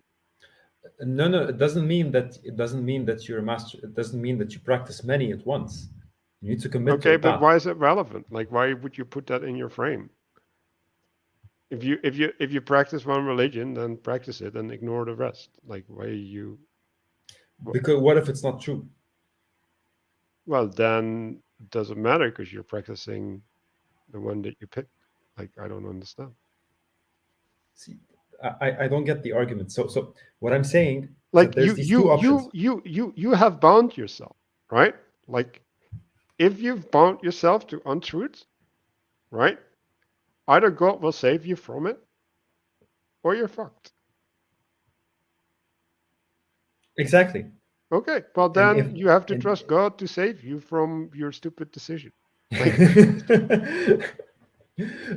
and this goes back to faith. That I don't think I trust God to save. Well, no, that's not true, actually. See, now that I'm talking about it, it's easier to make the decision. It's yeah. it's like I lost track of this this orientation that if I just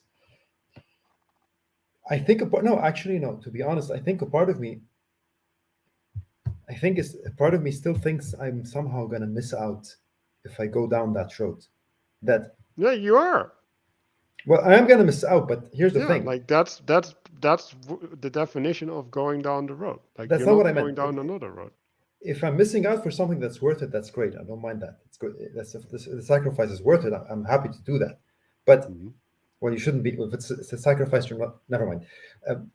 If the problem is that I worry that okay, let's say God is not personal. Let's say God is like the one, just impersonal, completely in a different place, and Yeah, I that go doesn't make down. sense to me. But keep going. That doesn't make sense. But yeah, so that's the fear that's there. That's one Well, fear, for example. like you have a personal relationship with God, right? So like if you either relate to an object or you relate to a person. Like I don't think there's another class of things that exists. Yeah, it's I thou. You have an I thou relationship with God then. But yeah, I mean, sure, okay, fine. You have an I thou relationship with God, but does God care if you're going on the right path? And if he cares, okay, let's say God cares. No, hold on. Like you first have to define what God caring means. So God cares means that if I'm going in the wrong way and I'm asking for guidance, he's gonna stop me. Yeah, but he isn't. He isn't going to stop you. Okay, Like interesting. he's going to allow you to stop yourself. Allow you to stop you. Well, yeah, okay, great. He's gonna allow me to stop myself. But Right. then the fear is not gone. I mean, this is actually exactly what happened with me. So I was going down the wrong road, was being too harsh on myself, and everything just stopped. Like there was a rubber wall in front of me. And when I turned in a different direction, things got easier. That was for me God allowing me to fix myself, right? Okay. But to go back to the idea of impersonal, like not impersonal, just not a responsive or interactive God. You know what I mean?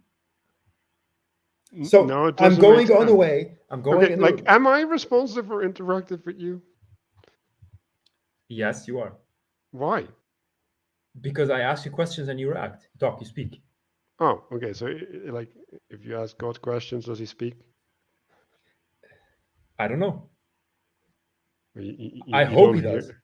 I hope he does. Like what else is speaking? Like why? Like Well, it could be the devil, right? It could be just my unconscious mind, right? I like mean, okay, but why isn't God in your unconscious mind? Like I don't like. well, what if? Oh my God, there's so many what ifs. I don't know which ones to choose now. See the Okay, problem. See, there's a lot of conflict. So there's a lot of conflict going on right here. Like I'm trying to stick to a particular perspective, but right, then when you ask questions, somehow I find an answer in another perspective, and I betray the first perspective, and then I respond from there. If that makes any sense. right. Because your perspectives suck. Like that's what it means. You mean they don't hold? Right. They're bad. Like they're not good ways to think about the world. And what makes you say that? The fact that they're so flexibly switching? Like if you had an argument against me, Mm. you should make it and you should destroy me. That's the point. Okay, let's go on with this for a second. Let's go on with this for a second. I'm Okay. gonna try to be more more authentic with myself. I'm gonna sit in a straight position and try to embody this. Dude, I'm afraid of radical self-deception. Mhm. If I take this religion and I follow it with all of my being, Mhm. I am terrified that this is an act of self-deception and that I will just be programming myself in a single way and shutting myself off of the truth. I just heard Vervaeke speak, by the way, but yeah, You that's it. definitely, there's definitely Vervaeke in there. Yeah. Yeah. And it's like, okay, true. Now what? So there's two options here. Either three options. Three? Only three? Ah, very, very clever. Let's just go with this and let's see how you're going to destroy me. I'm going to need somebody to destroy me properly to get out of this. I know what you're. I can destroy you like 15 ways. Like it's just a silly argument, but keep going. I'll keep going. Just work with me. There's three possibilities. You're good at this. There's three possibilities. Either I'm in the right way, which is great, or I'm in the wrong way, in which case I need guidance, or God does not intervene with anything, and I'm just deceiving myself with words and ideas. That's the three options.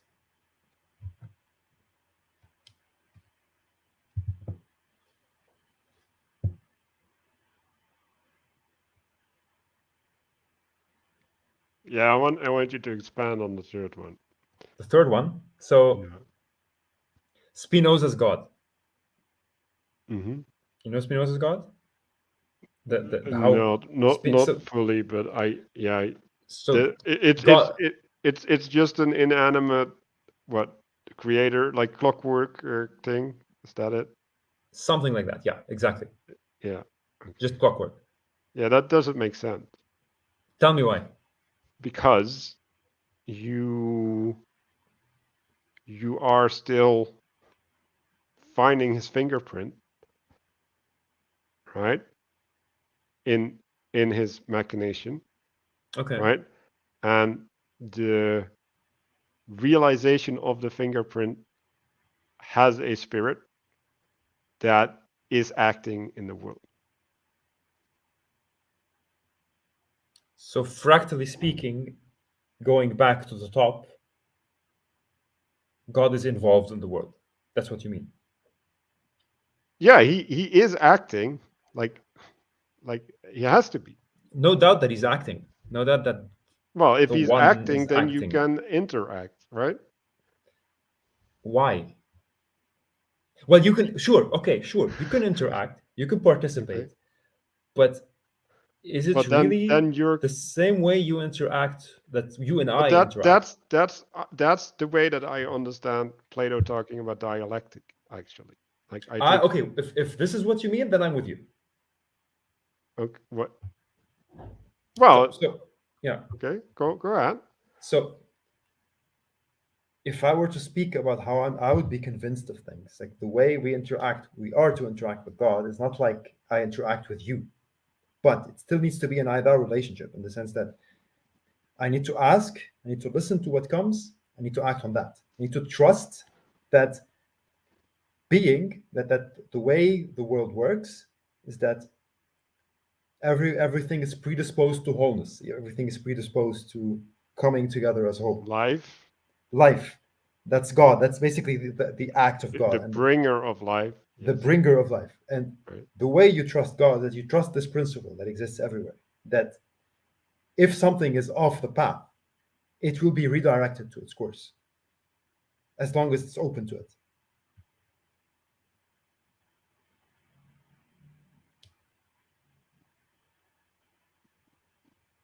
Yeah, I wouldn't frame it that way, but um, Yeah, because there's some flaws in it. I'm just realizing it. But yeah, I mean, well, but like it won't be redirected, right?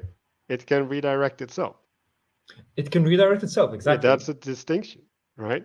And so when you have have language like God is our Lord and Savior, right?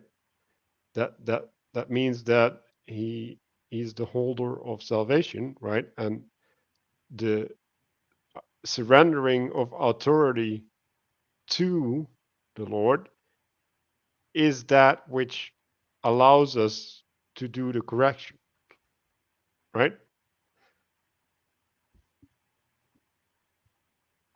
Concretize that. Give me a concrete version of Well, this.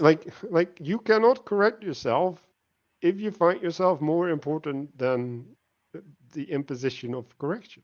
So Yeah, I if you're agree. not if you haven't surrendered the authority for the decision to God, like you're not going to be sensitive or capable of being corrected. Like it's not an option. That's true. I agree with that. Okay. So in order to know the personality, right, that of God that you can participate in, right? There are certain things required of you to attend in the right way, to make the proper sacrifices, uh, to reject certain things, right? Certain evil. So if you're saying, well, God just draws things to him or whatever, it's like no, like all these other things need to happen, else that's not going to happen. So you're basically emphasizing the importance of freedom in this, like the freedom to go towards God or to go away from God. Well, that's all we have. Yeah, I fully That, agree. that's the only decision that we make on some fundamental level, Either we turn towards or turn away. right? And then the question is, what is towards and what is away, and like how do we do that? Exactly, and But that's the that's yeah, fundamental decision, right? yeah, exactly, And exactly, yeah. so giving into fear, whatever fear it is, Hmm. can never lead to God. Isn't the fear of God the beginning of wisdom? Beginning, Yeah, it's and a bootstrap. Like that's the way I look at it, at least. Like like there's obviously a way that being afraid is proper, right? yeah, But I don't I don't think there's that your relationship to God should be guided by fear.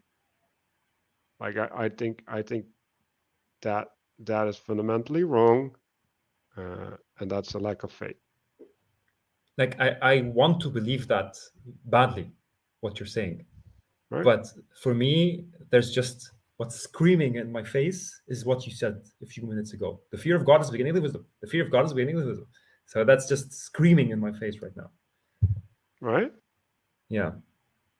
Well, like it's if you never turn towards Him, you will never see, you will never hear, right? I agree with that. Yeah. Well, that's where the fear is important. Like the So fear is so is it's more like a fear of not God, not the fear of right. God. Like the fear Yeah. of being abandoned by God, or Yeah. losing His presence, Yeah. That because I can that agree would be with. hell. Yeah. That's Yeah, the fear. exactly. That would be hell. Yeah. Like yeah, that's the way that I understand it, and that's why Yeah. I don't think it it can hold the relationship, right? Because Mm. if you're only going to God because you're afraid of hell, like that's transactional. Yes, I agree with that. But I'm fully with that. in order to get connected to God, you come from a transactional framing, Hmm. effectively, right? So like that's why I think it's the bootstrap, So it's just the first step, you mean? right? I think it's well, like it's always going to be true, right? Like if you Yeah. Yeah. like hell is still there. but but but again, right, like when you go to school, right, or whatever, right, like when you go to a new situation, like you walk in and you're like, oh my god, like I don't want them to get the wrong impression of me. I don't want to do the wrong thing so that the teacher will get mad at me and I get this reputation, right? Mm. So I like that's a natural reaction to engagement in a new space Mm-hmm. where you well like it's that's what Adam and Eve had, right? Like they got naked in front of God, right? And they felt their shame, right? And like they had to cover themselves, right? Like so the shame, right, of realizing your sin, right? Of being exposed in front of God and like that's a judgment. Like that's really harsh, right? Like Yeah. just it's recognizing the hole that you're in. Mm-hmm. And it's like, okay, I'm in this hole. And now what? Like that sucks. And like, yeah, you should be scared. Like, holy cow. Yeah. Yeah. But that's where you find humility, Mm-hmm. hopefully. Right? You don't have to, hopefully. Yeah. I think I'm worried about this fear going out of control. So, like when you were talking about it, I had this moment where there was this recognition, and I recognized it as a healthy fear.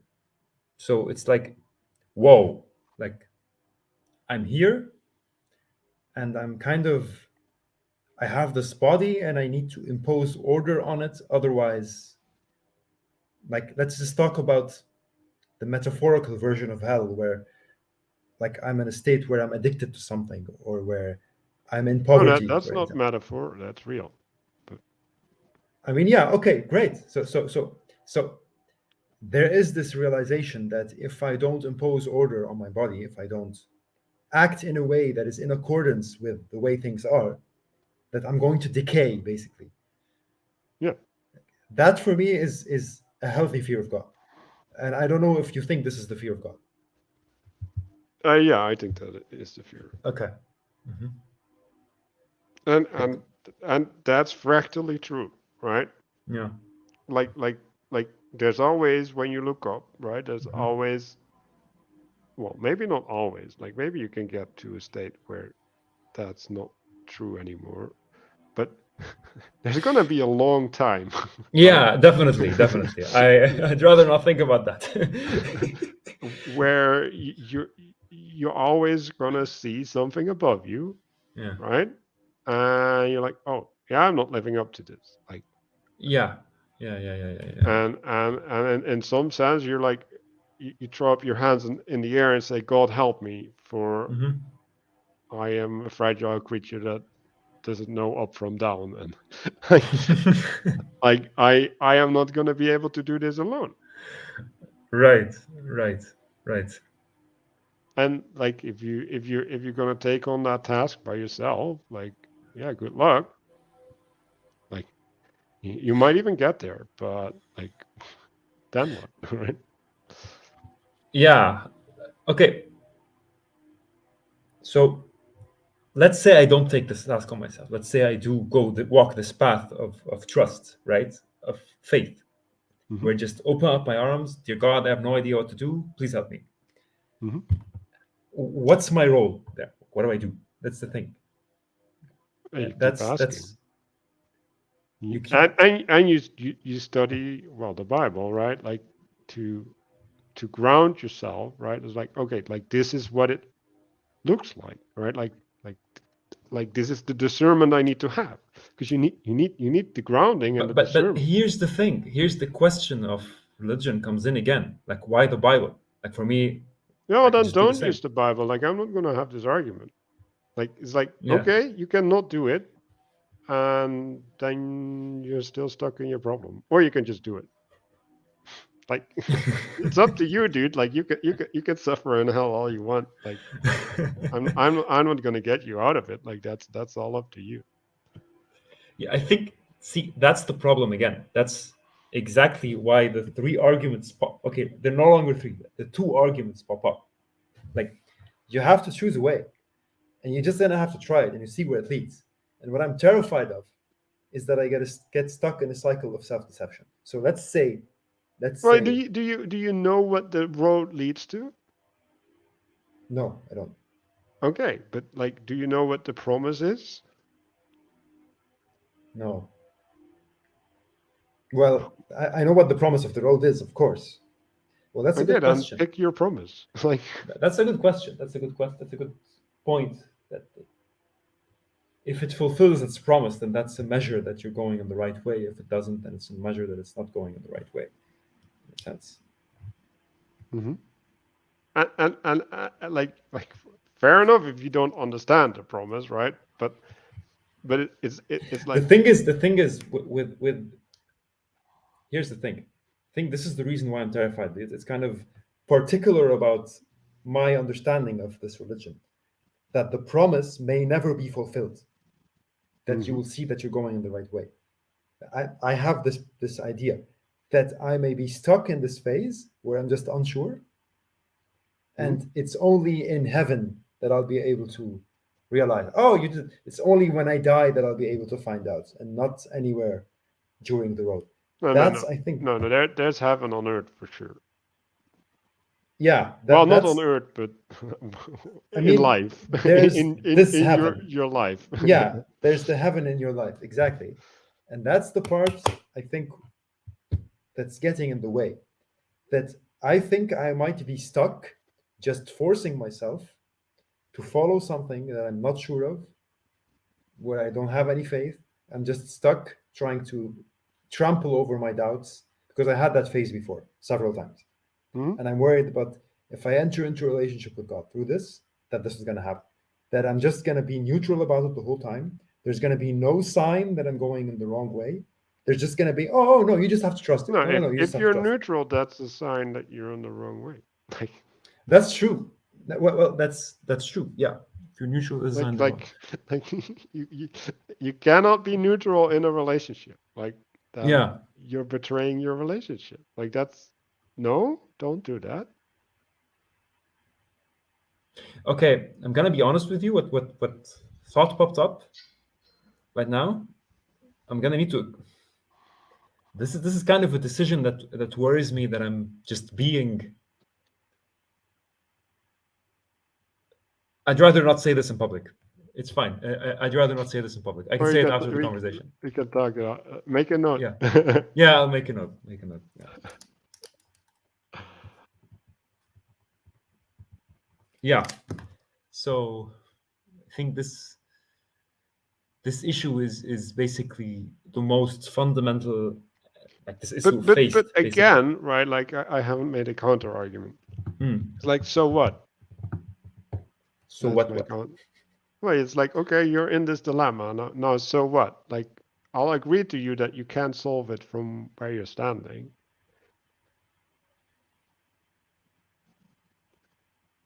No, it's not a so what for me. It's no, you No, have no, to no, deal no. with it. Listen. You don't realize what I'm saying. Like, you cannot solve that problem from where you're standing. And where am I standing exactly? It What do you doesn't mean from matter. where you're standing? It doesn't matter where you're standing. You might solve that problem in retrospect, but like, there's no way to solve that problem where you're now. Well, if I believe that, it'll be a You can huge. you can solve the problem in different ways, Well, right? well, the thing is, the argument that's coming up for me right now is that you just need to submit. You just need to let You need to everything go. submit to something, Yeah. right? Then the question, like, you could even choose, like, oh, Emmanuel sounds that he knows what he's talking about. Like, maybe I should just follow this guy because, like, he seems to be having his ducks in a row. Like, you could do that. Hmm. You could say, well, I don't know. Like, there's many arguments, but the main argument I would give to you is you need to get out of where you're at. Like, you need to. Like, it's not an Yeah, option. I agree. I agree with that. Yeah, Okay, yeah, I then agree. that's sufficient reason to commit to anything, because anything is better than where you're at.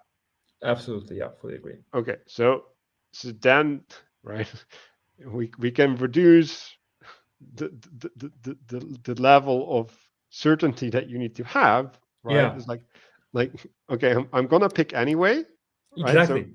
Exactly. I'm not gonna have to convince myself whether what I'm picking is right. I just have to decide which one to pick. Exactly. Exactly. And I've already picked, to be honest. I think I've Well, already picked, then you're a but hypocrite. you think so? Well, if you've already picked, you wouldn't have this conversation. Well, I've picked and I'm trying. No, you haven't. Like you can't make this argument towards me in a serious way, and I think you are serious, and say you have picked. Because if you had picked, we would have had a different conversation. Like it would have been a non-issue. Yeah, I know what you mean. Like the issue would be, okay, I made this decision. Please help me because I don't know what the first step is, right? Like Yeah, yeah, like if you'd pick, you'd have the strength behind you to reject yeah, the dude. voice of I fear. think, dude. I think I picked it, and I'm not even sure I want to pick it. So this is the part where I'd rather not talk about in public. We kind Mhm. of touched on it. We're kind of touching on the surface of it, but Yeah. like the thing is, Well, there's the doubt, right? But doubt is always there, right? And like you don't no, like it's obvious you don't want to pick because else you would have, right? yeah, Like yeah, yeah, exactly, exactly. like Yeah, all of these things are not a mystery to me. it's Like I can clear. just Yeah, yeah. look at you. It's obviously the case. Yeah, So so the, you're asking the wrong questions because the questions that you're asking they're not going to resolve it. Like you're not going to get an answer that way. you're gonna get an answer if you participate. No. You're going to get an answer if you reject reason, right? And start listening. Ooh, that's hard.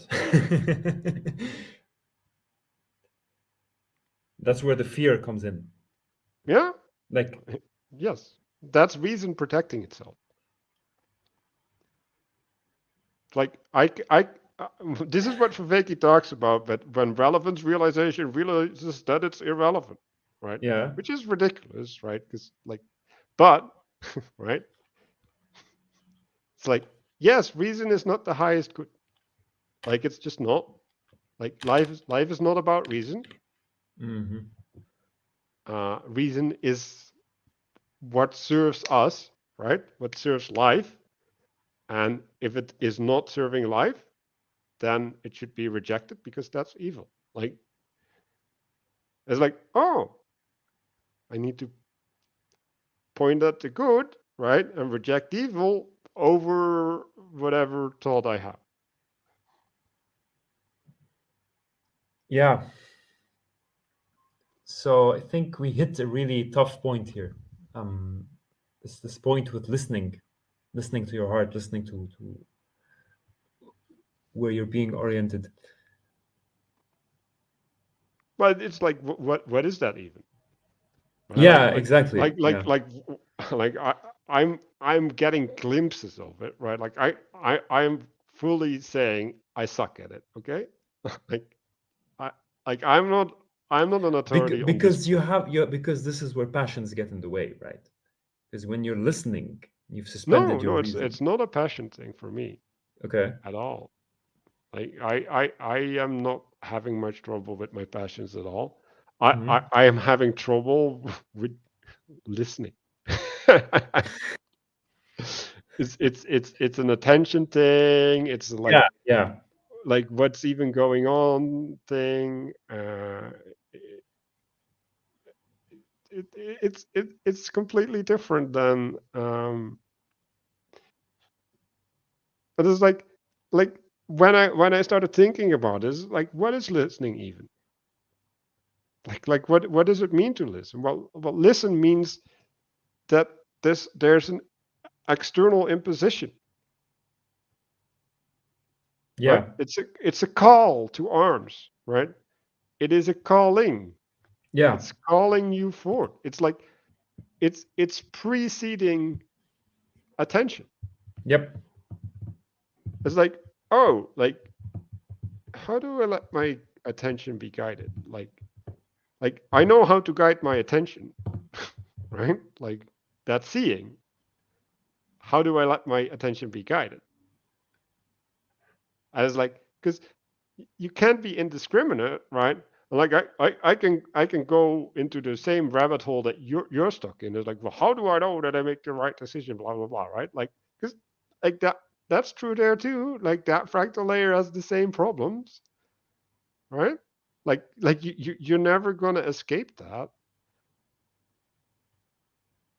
And it's like, well, am I gonna be capable of taking responsibility for that? Like I know that I'm lacking, but like Okay. am I Yeah. Yeah. I know what you mean now. I know exactly. Yeah. That hits the spot. Yeah. Okay. Yeah. We can't take responsibility for that because yeah, we ultimately can't know whether or not the decision is wrong or right, right, and we just need to listen and go with that. right. And like and this I is think I really need to process this. and this goes back to the idea of authority, right? Like Yeah. you cannot be an authority. Yeah. Yeah. Like it's not optional because an authority references something, Yeah. right? So now you have to take something else Yeah. and pull it through you to look at the thing that you don't know what it is. And it's like, Yes. Yes. Yeah. Mm. Well, it's but clear what I. hmm? Go ahead. Go ahead. Well, but if there's someone else that has participation in that being, like they're an authority. And I've been running into this issue. It's like, yeah, why should we listen to you, Manuel? Like what makes you an authority? It's like, well, you can listen to me, right? Or you cannot. Like then don't. Yeah. But like if you're not listening, who are you gonna listen to? Like how do you know that the person that you're listening to is actually helping you and pointing you towards like the only right? Like the the reason to listen to a person is because they speak with authority. Yes. And You like, have how to do you trust know that that? somehow. Hmm? You need to trust. You need to have faith in that. I mean, Well, otherwise, if you can't see it, there's no other way you can be compelled by what they're saying. If they're just well, saying no, things you to have you, to submit, you have to submit. Exactly. That's what I meant. right? You have to But submit. but that's not trust, right? The like trust is a consequence of participation in being, right? Okay. So you can Yeah. trust me Right. because you Right. you recognize that the way that I'm doing things is Mm. resonating within you, right? So I'm participating in the same being as you, at least as far as you can see, right? And that's Yeah. what grants me trust, Yeah. right? So Yeah. I'm just realizing right now that I think I have a problem with the notion of submission in that extent. Like uh-huh. when you said earlier that you're being a hypocrite, I think you were right. I was being a hypocrite because I'm just noticing right now that I have a lot of difficulty with this submitting completely to a tradition that is outside of me. And I think you're Yeah, right about that. I do have that problem. mhm. Yeah, and you said to me, well, effectively you said the way that I see you is as an authority that I should submit to, so I'm fully submitting to you. And I'm like, Hmm. that's not a thing that you can do, right? Yeah. Like, like you're not submitting to me. Well, like, are you like Exactly. if I you're think what projecting was to me, happening, what was happening, I think what was happening in that situation was the people pleasing complex. That's why it was so dissonant, because the people pleasing complex is that okay, I'm going if I can't submit to him, and I think I should submit to him, that at least I can do is act like it or feel like it. But then when I'm done with the conversation, I'm just completely somewhere different. And I think what was going on was that this fear, this is exactly what this fear triggers me to do. It fears me to act like I'm not. Hmm. You know what I mean? And I think this is where the problem with fear comes in. That this is why I was very happy when you said your relationship with God should be not based on fear, because this fear is what kind of impulsively triggers me to just act in ways which I'm not. So 2 talks ago, I wouldn't have been able to say this stuff. It took a lot of training to trust myself enough to just say what I'm thinking right now, say what I'm honestly feeling and thinking, and this is exactly it. Hmm. And I think that I have a huge problem with radical submission to a tradition that is not with me, especially when I'm reading the parts where my mind and my heart is just saying no. Like for example, let's take the Islamic way, take Islam. When I read, for example, that some scholars say that music is not allowed for you, and when I read scholars that say that you're not supposed to have men and women learn in the same class, it's like no, because from experiences I've had, that's like this doesn't work this way, you know. And then I look to Christianity, which looks like, so I'm gonna say open-minded. I know it's the wrong word to talk about religion, but that's just the word that's coming to mind.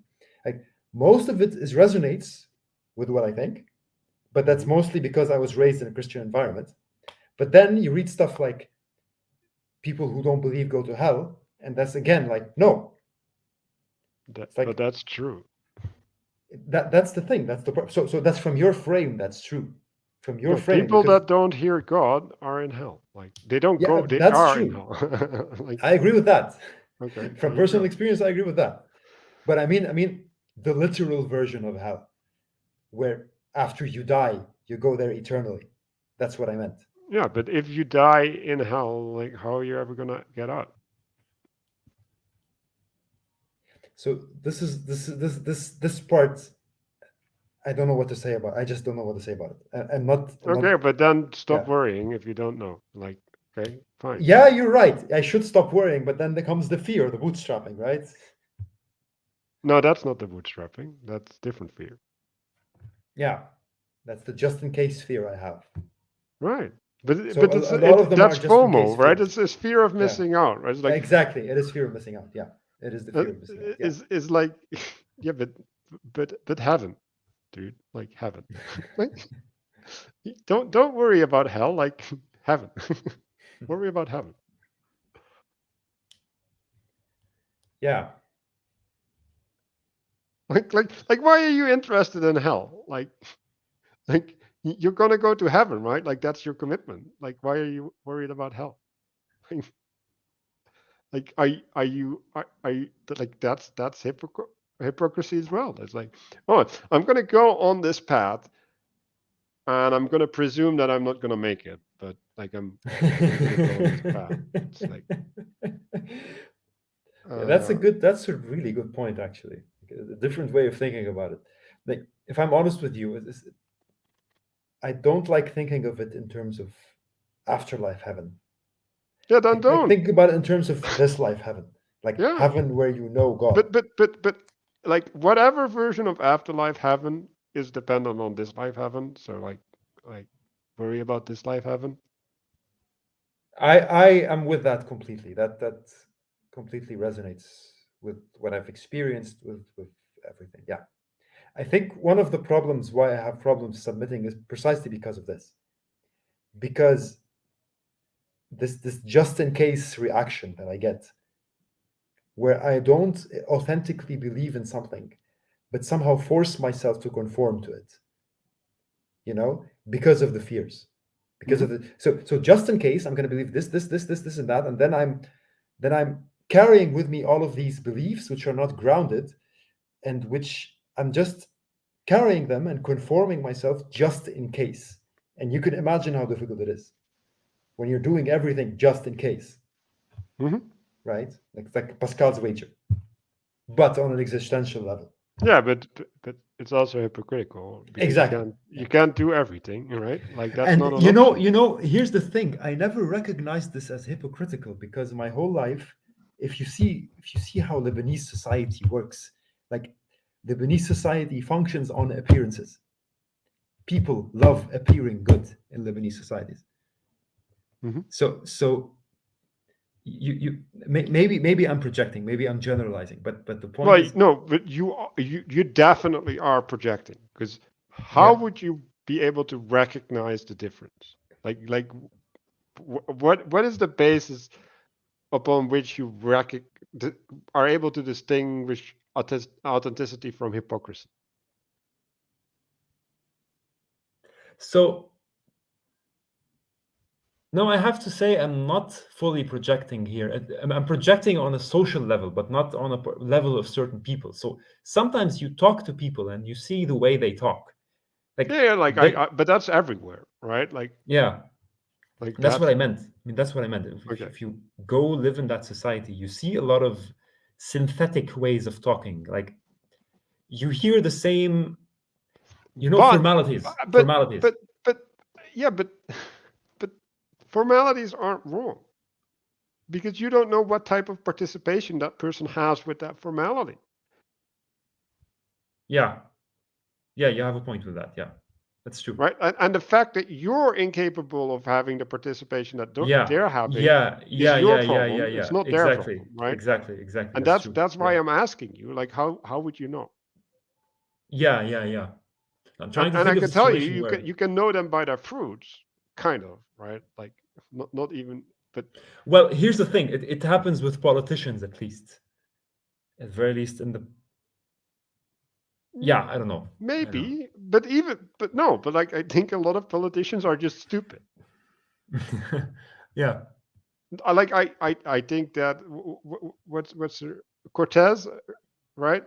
Okay, whatever. I Like have no idea. the My crazy politics American is chick, shit. right? Like Yeah. I believe that she's probably authentic, right? Like a Mm, lot of these climate nutbags, right? mm, They're authentic, at least in the sense that they fully believe what they're doing. mm. They're completely misguided, but they they fully believe what they're doing, Yeah. and they're living in the same fear that you are. So, but but they're living. It's like, yeah, they just contextualize it differently, because they have a completely different way of framing the world. It's like, oh, if I don't have the saving lamps on in my cellar light, right? Then I'm a sinner. Like I need to get the saving light, and then, like, not realizing that the fact that they never turn on the light, right, means that it's better to leave in whatever wasting light is there than to change it because of the manufacturing cost or something, right? Like stuff like that. They're driven by fear. Like, this is not rational stuff that, Yeah. like, these. Yeah. And it's like, well, like, if you're driven by fear, you're gonna do stupid stuff. Yeah. Like Peterson said something, right? Like, if if you are afraid of climate change actually happening, you should not be allowed to make policy for it. And I'm like, but that's actually a legit rule. Like, So don't be afraid of climate change. Care about a better climate. right? Like it's Like pointing heaven and towards the not good. hell. Yeah. Yeah, Point towards the heaven. positive. Yeah, and heaven is not climate, right? It's society, blah blah blah. Like, it's interconnected. Like Yeah, it's I think this is making things very, very, very helpful. This is very helpful. This is very helpful. What you're doing. Like just reframe everything, and not make it fear-based, make it love-based. Like right. you're seeking because you love God, not because you're afraid of hell. And Or you want to love God, right? Like, yeah, yeah, exactly. You want to love God. you're You seeking want to do because what is good. You you're want to do what is good. yearning, right? Like Yeah, there's, I guess, like, that there's maybe an eros love, like the yeah, girl yeah, yeah. girl It's an crusher, eros like, love. I'd say it's an eros love. Yeah, it's definitely an eros love. Yeah, and that love can change, right? Like, mm. the quality of that relationship can change. Yeah, But that's a matter of intimacy, right? Like, now we get into the intimacy crisis. Like, if you like I made the point yesterday. Like, if you have daddy issues, right, and Yeah, God is the father, yeah, it's a like problem. you're gonna have to humiliate yourself, right? Yeah, All the mechanisms that you've uh, erected to save yourself from the lack of fatherhood are the same mechanisms that are gonna prevent you from relating to God as a father. Like, but because that's they're negative. they're in that hole. That's a negative way of seeing it, because somebody who has daddy issues yearns to have a good father. Yeah, but no, it's not a negative. It's a necessary. Like, It's necessary, but not sufficient. There needs to be the other part. But sorry, go on, go on. I'm being well, defensive because I know someone with this no, no, situation. no, Go on. Yeah, but you have the yearning, but you don't have the intimacy, right? And here's the thing. instead, Here's the thing. Here's the thing. Just go on, go on. I'll mention it later. Sorry. well, so you need to compensate, right? And the compensation has been built, well, unless you maybe got raised in the faith and you never got into this problem, right? Like, that might be a way. But you have had to have had self-reliance, right? And you need to unrely, right? So if we're talking about faith, right, like the falling, right, the letting go of the preconception and trusting that you, like, well, good luck. Like, this is a thing that you've built from childhood, right? Like, this is a thing that is fundamental to your identity, to your way of being, and then you have to let it go. That's a. By the way, for somebody with daddy issues, that's an extremely difficult thing to do. Yeah. And it's like you said, it means you have to humiliate yourself. Yes. You And there built are the many tower. situations. Yeah, You yeah, yeah, yeah, gotta yeah, you yeah. gotta descend It's all the way so that you can go up again. yeah, yeah, yeah, yeah. By And the and, way, and yeah, I yeah, think that's what prayer is, right? Like, prayer is, in some sense, like going down as deep as you can get, so that you can get re well, not re-erected, but you get drawn up again, mm, right? mm, In but you're informed differently. yeah. This Tower of Babel thing is helpful. Yeah, I think I like. I'm not so sure if this is a good decision. It's kind of a decision that feels good. When the decision feels good, I'm really skeptical. I think Yes, I need to continue. well, that's important, right? So like, I had the same thing, right? So what was it? Oh yeah, I was having a bad day, and I Hmm. was late for sports, right? And I was just Hmm. like, and during my day, and I didn't even realize that I had to go, and they called me, and I was like, oh crap, right? And then I was like, just get out there and participate, right? And then it went really well, right? And I was like, this is not in my expectations. Yeah, And then I was going back, and then I had the realization, like, I can stay outside, like, I can try and use this spirit. And then I'm like, yeah, but then I'm testing God in some sense, right? Like, I'm challenging fate, right? It's like, well, if I keep going in the spirit, like, I'm gonna have the the snapback, right, from the elastic that I've been pulling, right? And like, I pulled it too far, right? And then I decided to go home and rest at home. And I was like, is that the right decision? Like, like I've thought about this, and my pastor did a sermon about like like, are you really committed to the faith, right? Like, what do I react to God's call the way that I reacted to the call of my friend, that I wasn't there, that I just got out of my room and just went there, consequences be damned? Like, do I have the same conviction? Like, no way. Like Like I wish I could do that in relation to God, but like I'm not there at all. Like not Mhm. even close. Yeah. It's like, like how do you get there? Like because I Yeah. believe you Yeah. can. Like Yeah. But you need to start from where you are. yeah, And that's so basically what you said is that you were not able to make the sacrifice.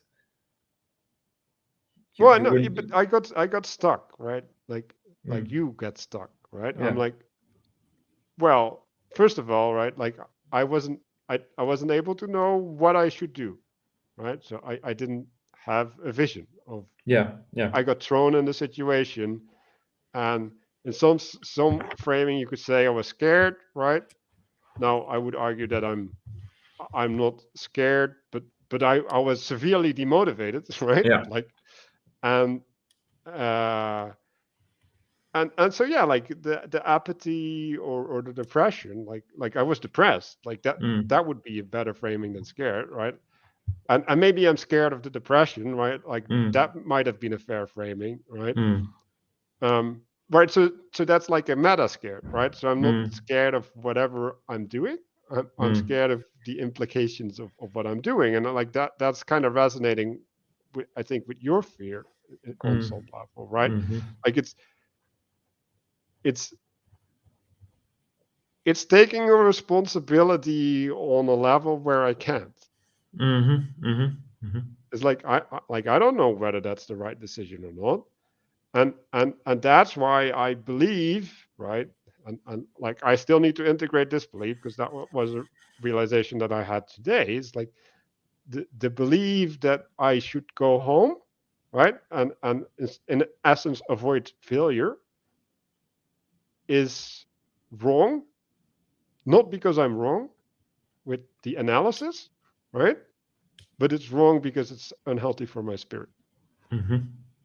Like I gave in a place where I could have not given in. Yeah, I And have that. Yeah, I have these moments a lot. right. And it's like, well, that's I need to start privileging my authenticity, right? It's like Absolutely, exact. That was exactly the word I had in mind. Yes. and Yeah. if we're talking about calling, right? Like that's probably me hearing a call and not responding. Yeah. And it's like, well, why am I doing that? Right? And and Yeah. and and it's like, well, if you keep doing that, right, you just ignore the call, right? Like you start building these defenses, right? Like because like that doesn't feel good because now I'm kind of judged, right? It's like, oh, I'm the person that ignores the call. Like that's Mm, not a way that I want to think about myself. It's way better to think about myself as, oh, I did the right thing because I was protecting myself. mm, mhm. Yeah, these situations need a lot of self-honesty. Well, but it's not even honesty, right? Because Mm. like it's do I even have the capacity to think of myself in that way? Wow. Okay. Nice. Yeah. Are you even Right? And able to do that? Yeah. right. But that's the grace, right? It's like, oh my God, that's a revelation. And like I struggled with that point with that thing in the moment, but I had to hear the sermon in church Mm, to recontextualize it. And after that, I had to speak to you, and I had to be forced to use it as an example to, yeah. in some level, and I'm still not truly facing it, right? Mm, like, mm, mm. like so you see the problem with that, right? Because the implications of me shifting that decision point are so vast, Yeah. Yeah. and so it's better for me, right, to not even engage Yeah. in facing that. Yeah. But Yeah. that's not right? Like that's not good. Yeah. Yeah. So it like it's a better in the sense that it doesn't bother me, right? Like Because if you say it to yourself, there's going to be a lot of friction. There's going to be a lot of weight that you can't handle right now as you are. So you need to frame it in that other way, so that by the time you're ready, you can switch the frame again. Right, but also, right, if we're going back to the metaphor of calling and hearing, right, I need to go through what I'm going through now to, when that opportunity arises again, to be able to have something to call upon, which is interesting again, right? Like now I call upon something, I call it towards me to make the other decision, right? So something outside of me, right? Like, because I don't identify with that. Like, that's not me. Like the me. Yeah. You need to find it authentically in you, so you can respond with all of your being when the calling comes. Right, and at a certain point, like, and this is what I truly believe, right? When I respond to the calling, and the fruits will be there, I will be the being that's gonna say, why would I go to my home? Yeah. Exactly. You aspire to be that person. You aspire to be the person who responds to the calling. Right, and then it's like, well, do I believe that I can be that person, right? And I can just give you like 15 pages with reasons why that is a bad idea, right? like that's really easy, but like I'm not going to engage with all of those reasons, because that's not the question. Yeah. And if I'm going to make that question, I'm going to cede ground, right? And I'm going to lose as a consequence of ceding the ground. So like I have to not cede the ground, and that's having faith, right? like it's like, oh, I can open this box, I can open Pandora's box, right? Like, and have all these arguments, and like I'm really good at making arguments, right? Yeah. And like I'll be able to make arguments that other people can't refute. Like, okay, and then like I made an argument that you can't refute. It's like like there's no transformation happening there. It doesn't change anything about your being. Just adds another well, no, it proposition does against it. change, right? Like it affirms, right? I'm affirming that I'm the being that's going to make arguments to stop myself from participation in the world. That's what that does. That's self-deception.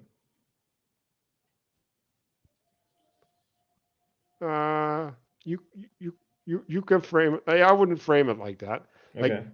because like I am really that being, right? No, I mean if you abuse that, But machinery. I'm not doing that, right? Like that's happening. Okay. Yeah. Okay. Right?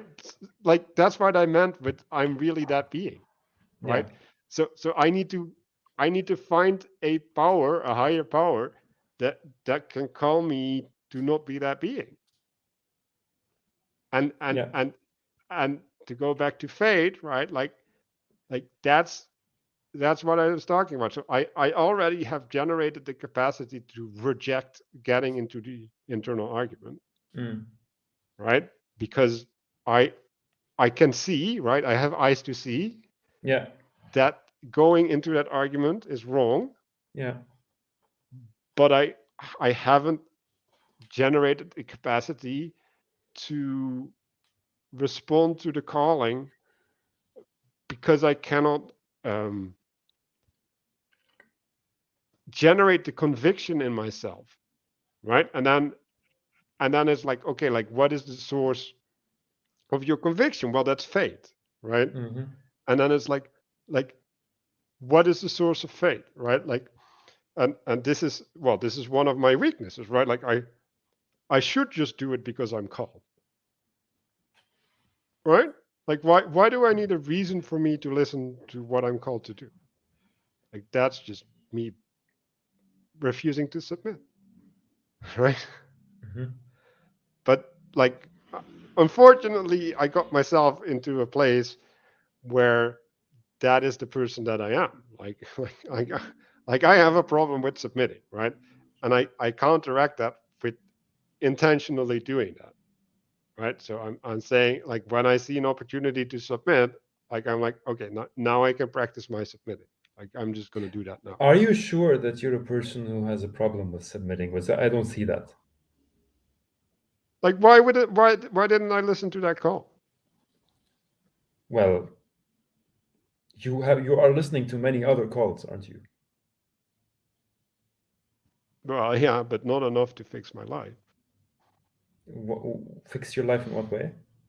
Well, like, I have a bunch of problems in my life, right? Like, Okay. Okay. like, and I am convinced that I am contributing to them, Okay. Okay. right? Now the Yeah. question is, how much am I contributing, right? Yeah. And in Yeah. what Yeah. Yeah. way? Yeah. Like, Yeah. that's where I have let, because I have made tons of improvements, right? Yeah. But Yeah. but Yeah. but it's like, it has a lot to do with the spirit, right?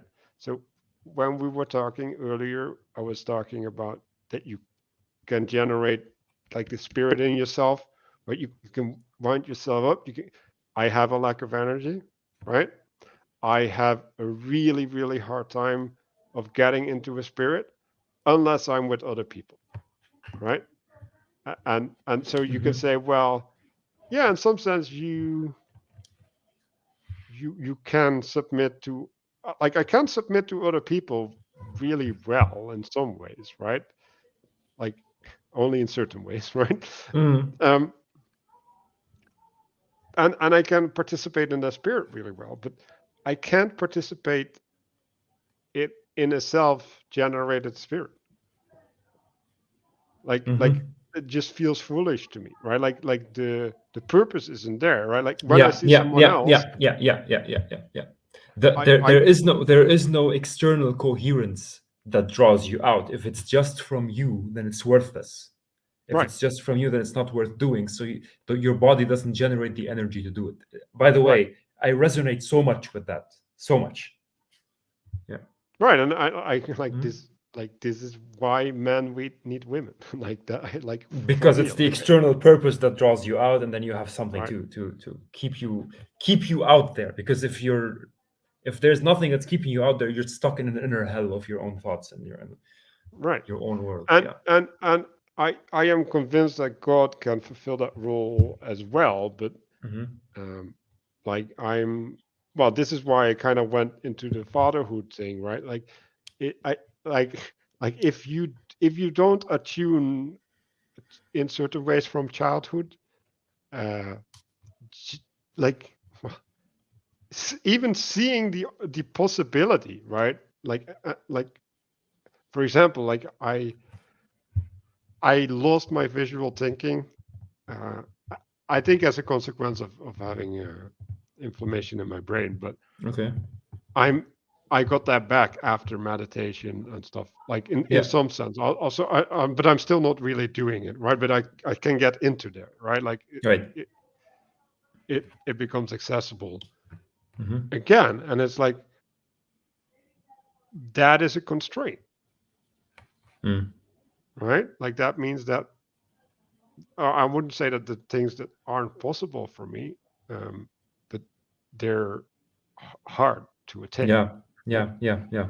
And that handicap, right? Like, that just interferes with certain types of relationships, right? And, like, everybody has handicaps like that on whatever level, right? Hmm. Like, I'm not complaining in that sense, but I'm just pointing out that, like there's things that are possible that I don't Hmm. conceive as possible, right? And that means that they're not integrated, right? And that Hmm. means that the relationship that I have is in some sense not whole.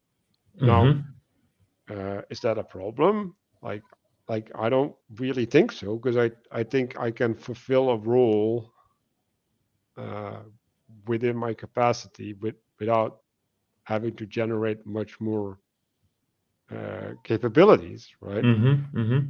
Apart from the fact that I'm still wrestling with a bunch of physical things, right? Hmm. So what am I saying? Well, it's the constraints, and how do you get access to them, right? And like this is why I was talking about worship, gratitude, honoring, right? Like all of these things, they were alien for me like 2 years ago, right? Like I watched the series, right, and I see these people bow to the king or whatever, right? And if you'd asked me to do that, I would have looked at you like you're crazy, right? And now, like, I still have problems doing that, but like now I know what I'm participating in, right? Like there's a knowledge of the being, and thereby is justification the right word? Probably not. Like it has a place, right? It's almost like you know the significance of what it does Right. for you, and It has meaning. There you it go. has meaning. It has meaning. Yeah, yeah. It's motivating to go after it, to aspire towards it at least. Right, and it's an option. Like It's an that's option. Yeah, like it's like it thinkable now. wasn't an option. Yeah, it was Like unthinkable. Now it's thinkable for you. right, Now it's a way of being. It's a way of going. It's a right, direction. Yeah. and I think that's the importance, right? Like it's like if you have all of these things in your life that are not an option, like what are you doing? Mm-hmm. It's like Yeah. you're It's like missing you're out on just so much of the world, and then yeah. you're trying to judge whether this path is right or that path is right. Like, who do you think you are? Like, Mm. you don't know, you don't know squat. Like, like there's so much participation that you're missing, and like even with having that participation, like how are you going to make a judgment? Mm-hmm. Mm-hmm. How are you even going to make a judgment that you understood what this thing is talking about? Right? I think that's a barrier. That in addition to making a judgment of truth and falsehood, I also make a judgment of what it is about. You know. So I Well, that just well, but that, yeah, well, that's a yeah sin that yeah, yeah that's going to keep you locked forever, right? yeah yeah yeah yeah yeah Because now you got a preconceived notion of reality, yeah right? And you're just going to seek out your preconception. And it's like, okay, exactly. good luck. I think that what really taught me, first of all, I really appreciate that you shared your personal experience on this, especially like you shared some really deep stuff there, some stuff about the visual thinking, and I think you can definitely, I mean,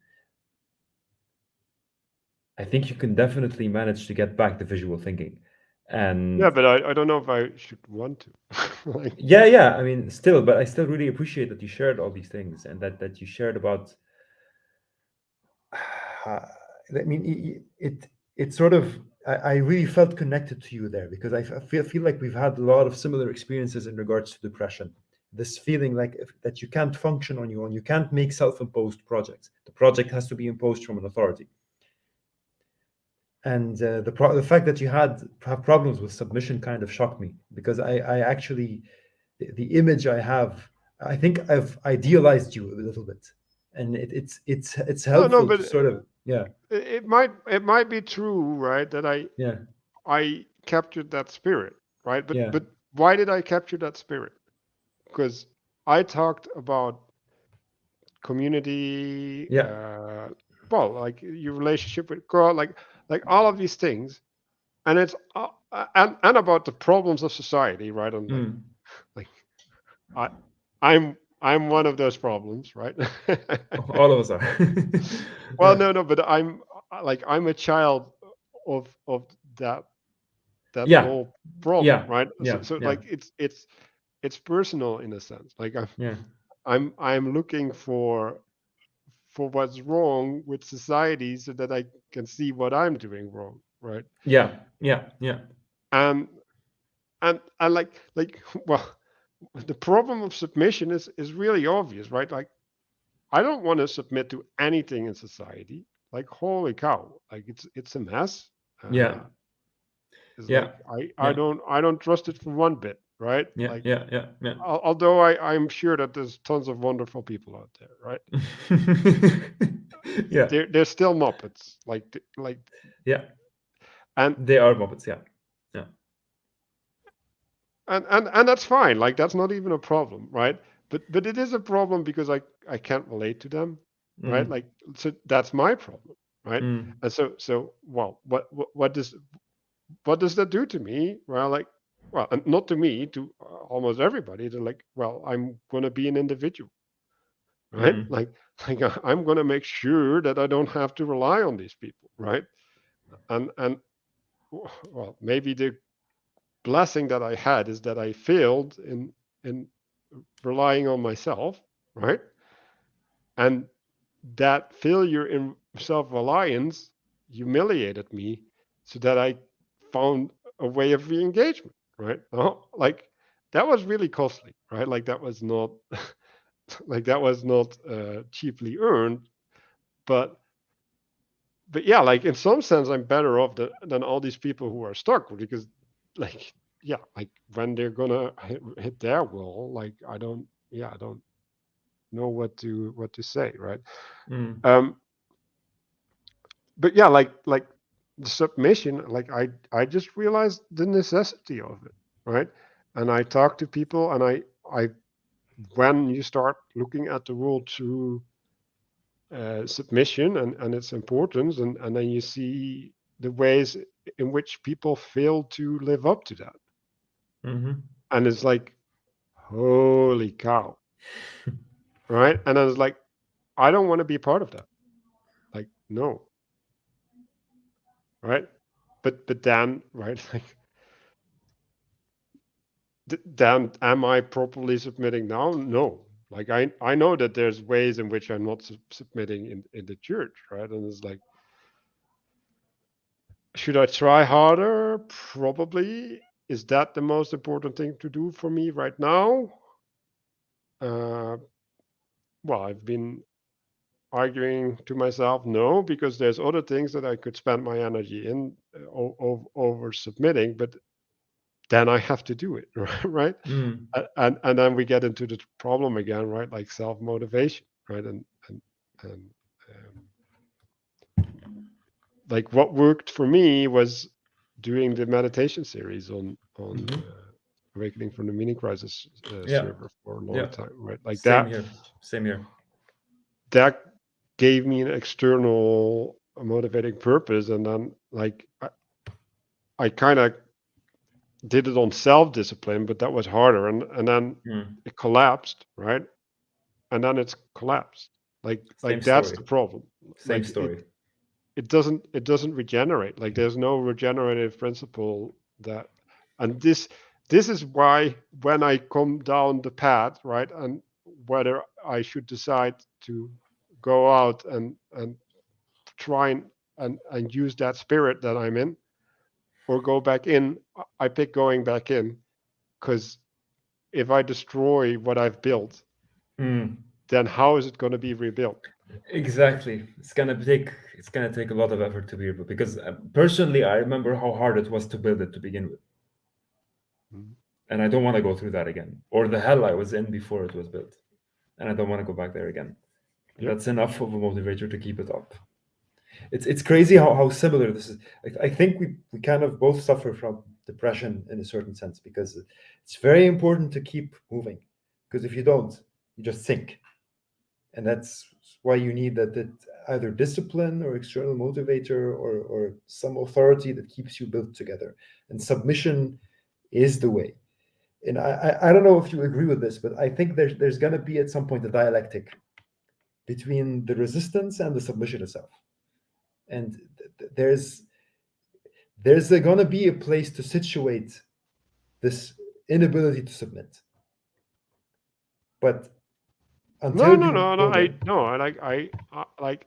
Okay, this is the way that I see the good. It's mm-hmm, like an overwhelming force, mm-hmm, right? It's like it's like a magnet, right? Like mm-hmm, when you get into the space of attraction, you get an acceleration, and then you latch on. yeah, Yes, mm-hmm. and then it's stuck. That's how you see it. Yes. That's not how I see it. And I think that means I have the wrong idea of it. Because the way I'm seeing good is as going up a mountain that gets steeper and steeper the more you go. No, but you, n- no. See that's part of the the problem. the problem is, right, the mountain doesn't get steeper, it gets bigger. Right, because you realize that there's more, right? Yeah. And so the steepness that you're experiencing is the weight of the task, right? Yeah. But why is the task heavy? Because your lack of faith, Right. Yeah. Yeah. right? Absolutely. Yeah, that's true. and That's true. and so your conception is a consequence of your relationship, right? Yeah. And this is why I have this full conviction, right, Mhm. about the good, because I I realize the power of relationship, right? Mm. I have tasted the intimacy that is possible, right? Mhm. And for example, right, like the fact that I can frame my experience on the bicycle this way is because I can realize the qualities of the relationships that I'm having in the moment, Mm. right? And so when you start relating to the qualities of your relationship, then you you can, well, you can say, right, like, oh, if I would just listen to the calling, right, like, and even to think of well, there's two options, right, to frame one of them as a calling and to be good for your spirit. Like, what's my justification for that? Well, nothing really, except that it's in conflict with who I am right now, right? So I'm choosing that which is in conflict with the status quo over myself, in faith that that is the thing that is gonna be redeeming me from Mhm. the status quo. Mhm. But you have to have that discernment, right? Or you have to have the capacity to just listen. But like I'm missing that capacity completely, right? And Right. I Yeah. think that's also in some sense a lack of intimacy, right? Or trust or whatever, right? And like, hell yeah, well, my trust has been destroyed completely as a consequence of my depression, Mm. right? Like I tried, and I failed. It's like, yeah, you shouldn't have any trust. But yeah, as a consequence of your depression, so you're acknowledging it as something that is beyond your control. No, it's not, because I'm no longer there. Ah, okay. But it But is the beyond scars my are there. control, but it's not beyond my capability to resolve, Okay. right? Like I don't like, I didn't choose to get where I'm at, right? Mm. Like I just ended up here, Yeah, right? yeah. Like so I didn't control that for sure, Mm-hmm. but I did something, right? And the something was different than the stuff I did before that, because the stuff I did before that didn't doesn't even come close to where I'm at now. Like I like, Mm. there's so many ways in which the way that I am was inconceivable.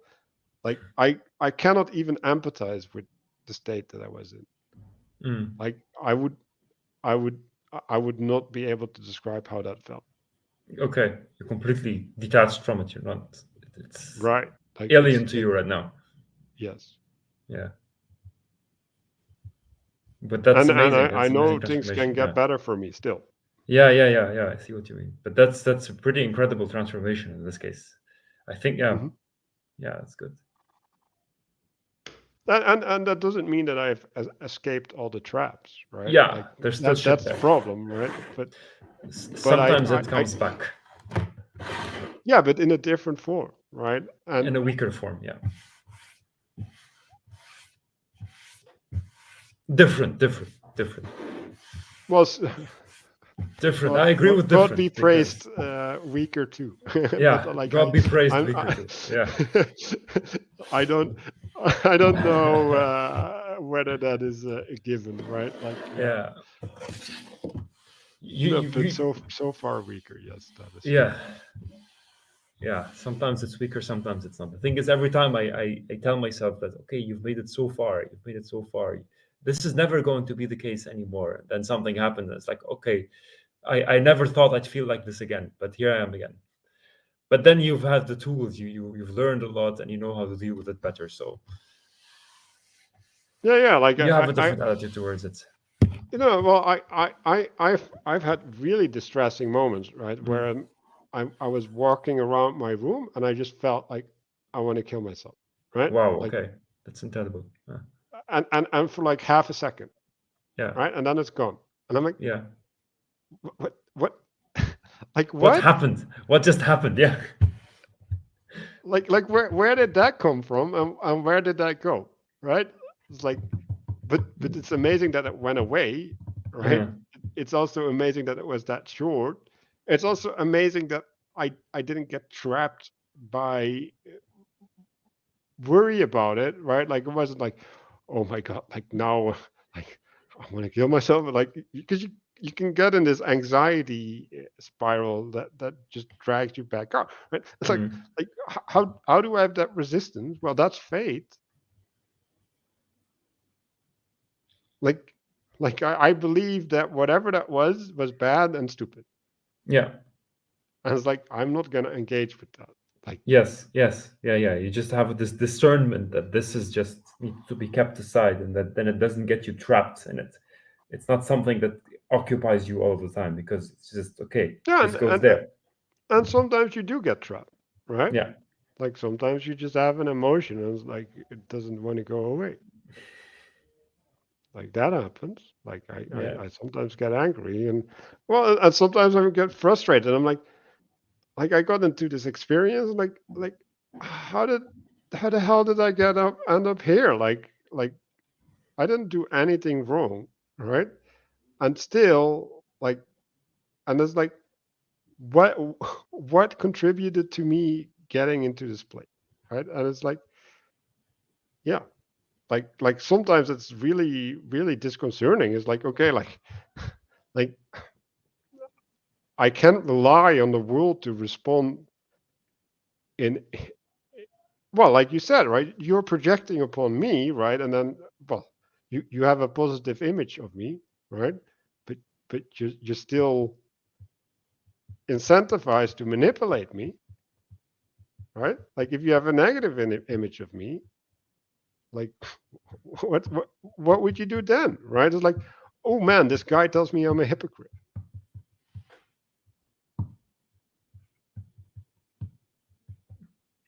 What would I do in this case? Well, it was a rhetorical question, right? But Yeah. Yeah. I'm trying to process it. Yeah. I know what you mean, but well, that's most people. yeah. Yeah. Yeah. It really greatly influences how you're interacting with the world.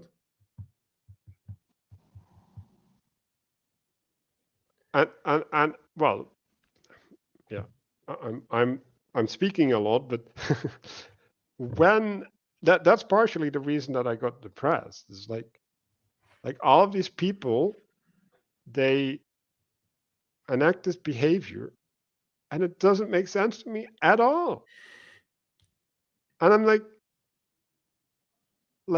I was so confused. I don't know what to participate in. I Mm, don't mm. I don't know up from down. Like I don't like what is meaningful. Like it like I'm just doing this, but I'm an unguided projectile, right? Mm, And I can get myself I can get my act together like a little bit, right? hmm. And then participate in the slipstream of what I where I'm at. But that's all I can do. You must have felt cut off by that. Yeah, but I was my response was independence, right? It's like, Yeah. well, you just do you and I'll do me. And then the question is, well, what is me? Hmm. And Yeah, and then that's it's where like you there get is into no me. chaos. There is no me. There's only chaos in there, which where you need an organizing principle to do you to begin with. Right. And the organizing principle was always provided by society. Yeah, Right. And then it's like, well, if you take that away, right, like that what happens when you get depressed? Well, exactly, you, exactly. you you take away your participation Yeah. and then you degenerate Yes, you and degenerate. Yeah, you lose your capacity to participate. And like that's exactly. where I'm at. Like I am literally recultivating my capacity to Mm. participate because it was Yeah, completely destroyed. yeah, And yeah. that's why I'm online talking to people because like that's my means back into participation. But that's beautiful. Like you're using this as a way to remember what it's like to be intimate with other people, Well, it's not. No, it's not even remembering. when There's nothing to remember. Like this is what I'm. This is yeah. the divorce the dad that's not there, right? Like Mm. there's nothing to remember. Like you It wasn't just even didn't there to begin with for you. right. Like you Mm. never had it. And like Hmm. this is So society, right? Like so you're we're all learning it. Yeah, children. yeah, We're yeah, all children. We're yeah. all stopped cognitively at 10 years old or something, Hmm. whatever. And we're just 10 years old with a lot of knowledge, right? Because Hmm. like we consume so much knowledge and we have so much agency, right? Like we're strong, we have money, right? Like and and we're trying to live in the world together. I was like, no, you can't live up uh, in the world as 10-year-olds. Like Yeah, that's not an option. Like yeah, yeah, yeah. you have to become an adult. You have to grow. And it's like, well, what is it being an adult? Well, being an adult is binding yourself. Yes. It's Yeah. losing yourself. Well, let's phrase it in a way that people can understand. It's not technically binding yourself. It's more like conforming to the way things really are. No, no, no, no, no, no. It's binding yourself Okay. because the binding is the thing that drags you out of you. Yeah. Like if I have a pastor and I accept his authority, then he's gonna say, well, are you really a good Christian? And I'm like, yeah, you're right. Like I'm not. Mm. Like I'm falling short in so many ways, and I make excuses for the ways that I fall short. Like yes, but I like, am I gonna tell that to myself?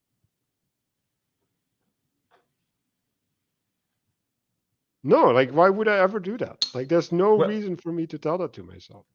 no, I don't agree. Some people have cultivated that. Well, Some people, why did they cultivate that? because that's how they were used to being raised. I mean, they were probably raised in a society that questions them very Right. often. So they've internalized this voice, but Exactly, they've internalized this voice. Yeah, but still, right? Like you need they're something to recharge it. right, Mm. and like is the internalization as complete as No, the absolutely external not. manifestation, right? Absolutely not. Absolutely not. Yeah. So the binding yourself part is basically exactly what Well, you and then said. you have Something that, marriage, right? And yeah, even more profound than marriage, children, yeah, especially for women, right? Like women have a different relationship to that, right? Because yeah. for women, it's more natural, right? Just the fact that they're physically uh, like dependent on the man in the terms of safety, right? It just means that the way that you view social relationships, right, is like no, like I need safety from my social engagement, right? Like that's part of why I'm there, right? Is to feel safe, right? A man doesn't have that as much. Like he just goes out into the woods and does whatever he wants, right? Like courage is a distinct masculine quality, right? And so the, the what it means for a man to submit, like that, is completely different. And like, well, how do I make you submit? Well, if I'm stronger, right? Like if I'm Mm-hmm. physically right, that's my means. Well, maybe if we're valuing intellectual stuff high, I can make an argument that makes you dizzy, and then I can make you submit that way, right? Yeah, yeah, But yeah, but but you can reject that really yeah. easily, and you can just resort to force and say, well, screw you, because I don't agree. Like I don't care what kind of argument you make. Like I'm just still gonna bash your face, and you gotta have to deal with that, right? And this again, right? Like reason is great, but it's also a fantasy, because like someone could choose to ignore your reasons and bash your face. That's okay. Here's the part where I think you've misunderstood what John meant by reason, but I'm not gonna get into that right now. Okay, I good. think we're gonna get into it. My But time is but starting to get tight. Yeah, I go ahead. I get. I'm not using John's definition of reason because I Yeah. don't think it's real. So Yeah, like that's the problem. Like yeah, I get that John like wants to include all this other stuff, but like first of all, we have other words for the stuff that includes other stuff. So like why don't we yeah. use those words? And Okay. also no. Yeah, but like he wants to integrate the is odd gap into a word, right? And then pretending that it's not existent because it's hidden in a word. And it's like you don't get to make that move just because you want to, like, you don't like the is odd gap. It's like, what are you what are you doing, dude? Like, no. Anyway, whatever. Like, I'm not familiar with the is art app guy. I need to go back to that. But yeah, this is this you whole separate discussion. It's the reason part. But yeah, well, so like the the point I was making was the distinction between man and woman, and hmm. the way that they relate to things, and like that there's fundamentally different distinctions, right? And it doesn't mean that man can't get there, right? But the way that they get there is completely different, right? And it might be that is also an unbridgeable gap in some sense Yeah. at a point, right? Like at a point. Hmm. Yeah.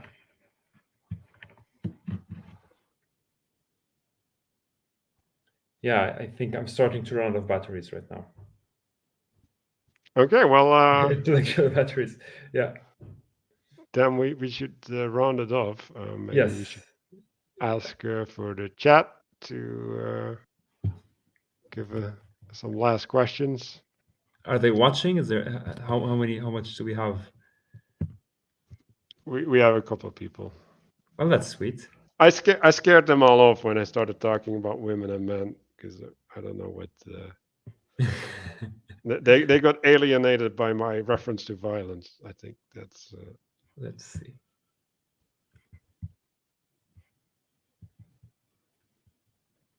So far, anyway. nothing. Yeah, Yeah. let's close it off. So to reframe it in fate, right? It's Yeah. like I think you need to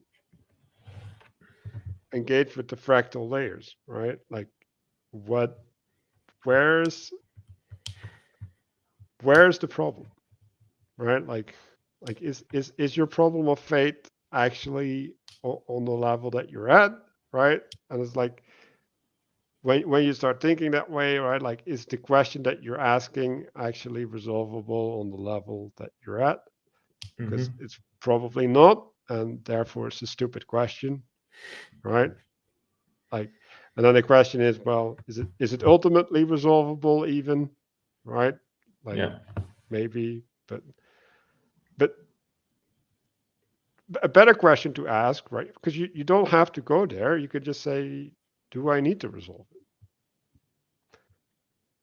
Because a lot of questions, like they're just there because you want to ask the question, not because it's actually important. And maybe Yeah. that's all questions. I agree. Yeah. I think my, like, it's a problem of submission right now.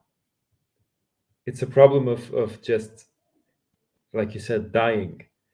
I have to come to terms with the fact that this is going to take a leap of faith, and this means that I'm going to need to let certain parts of me go and just walk this path with trust and faith.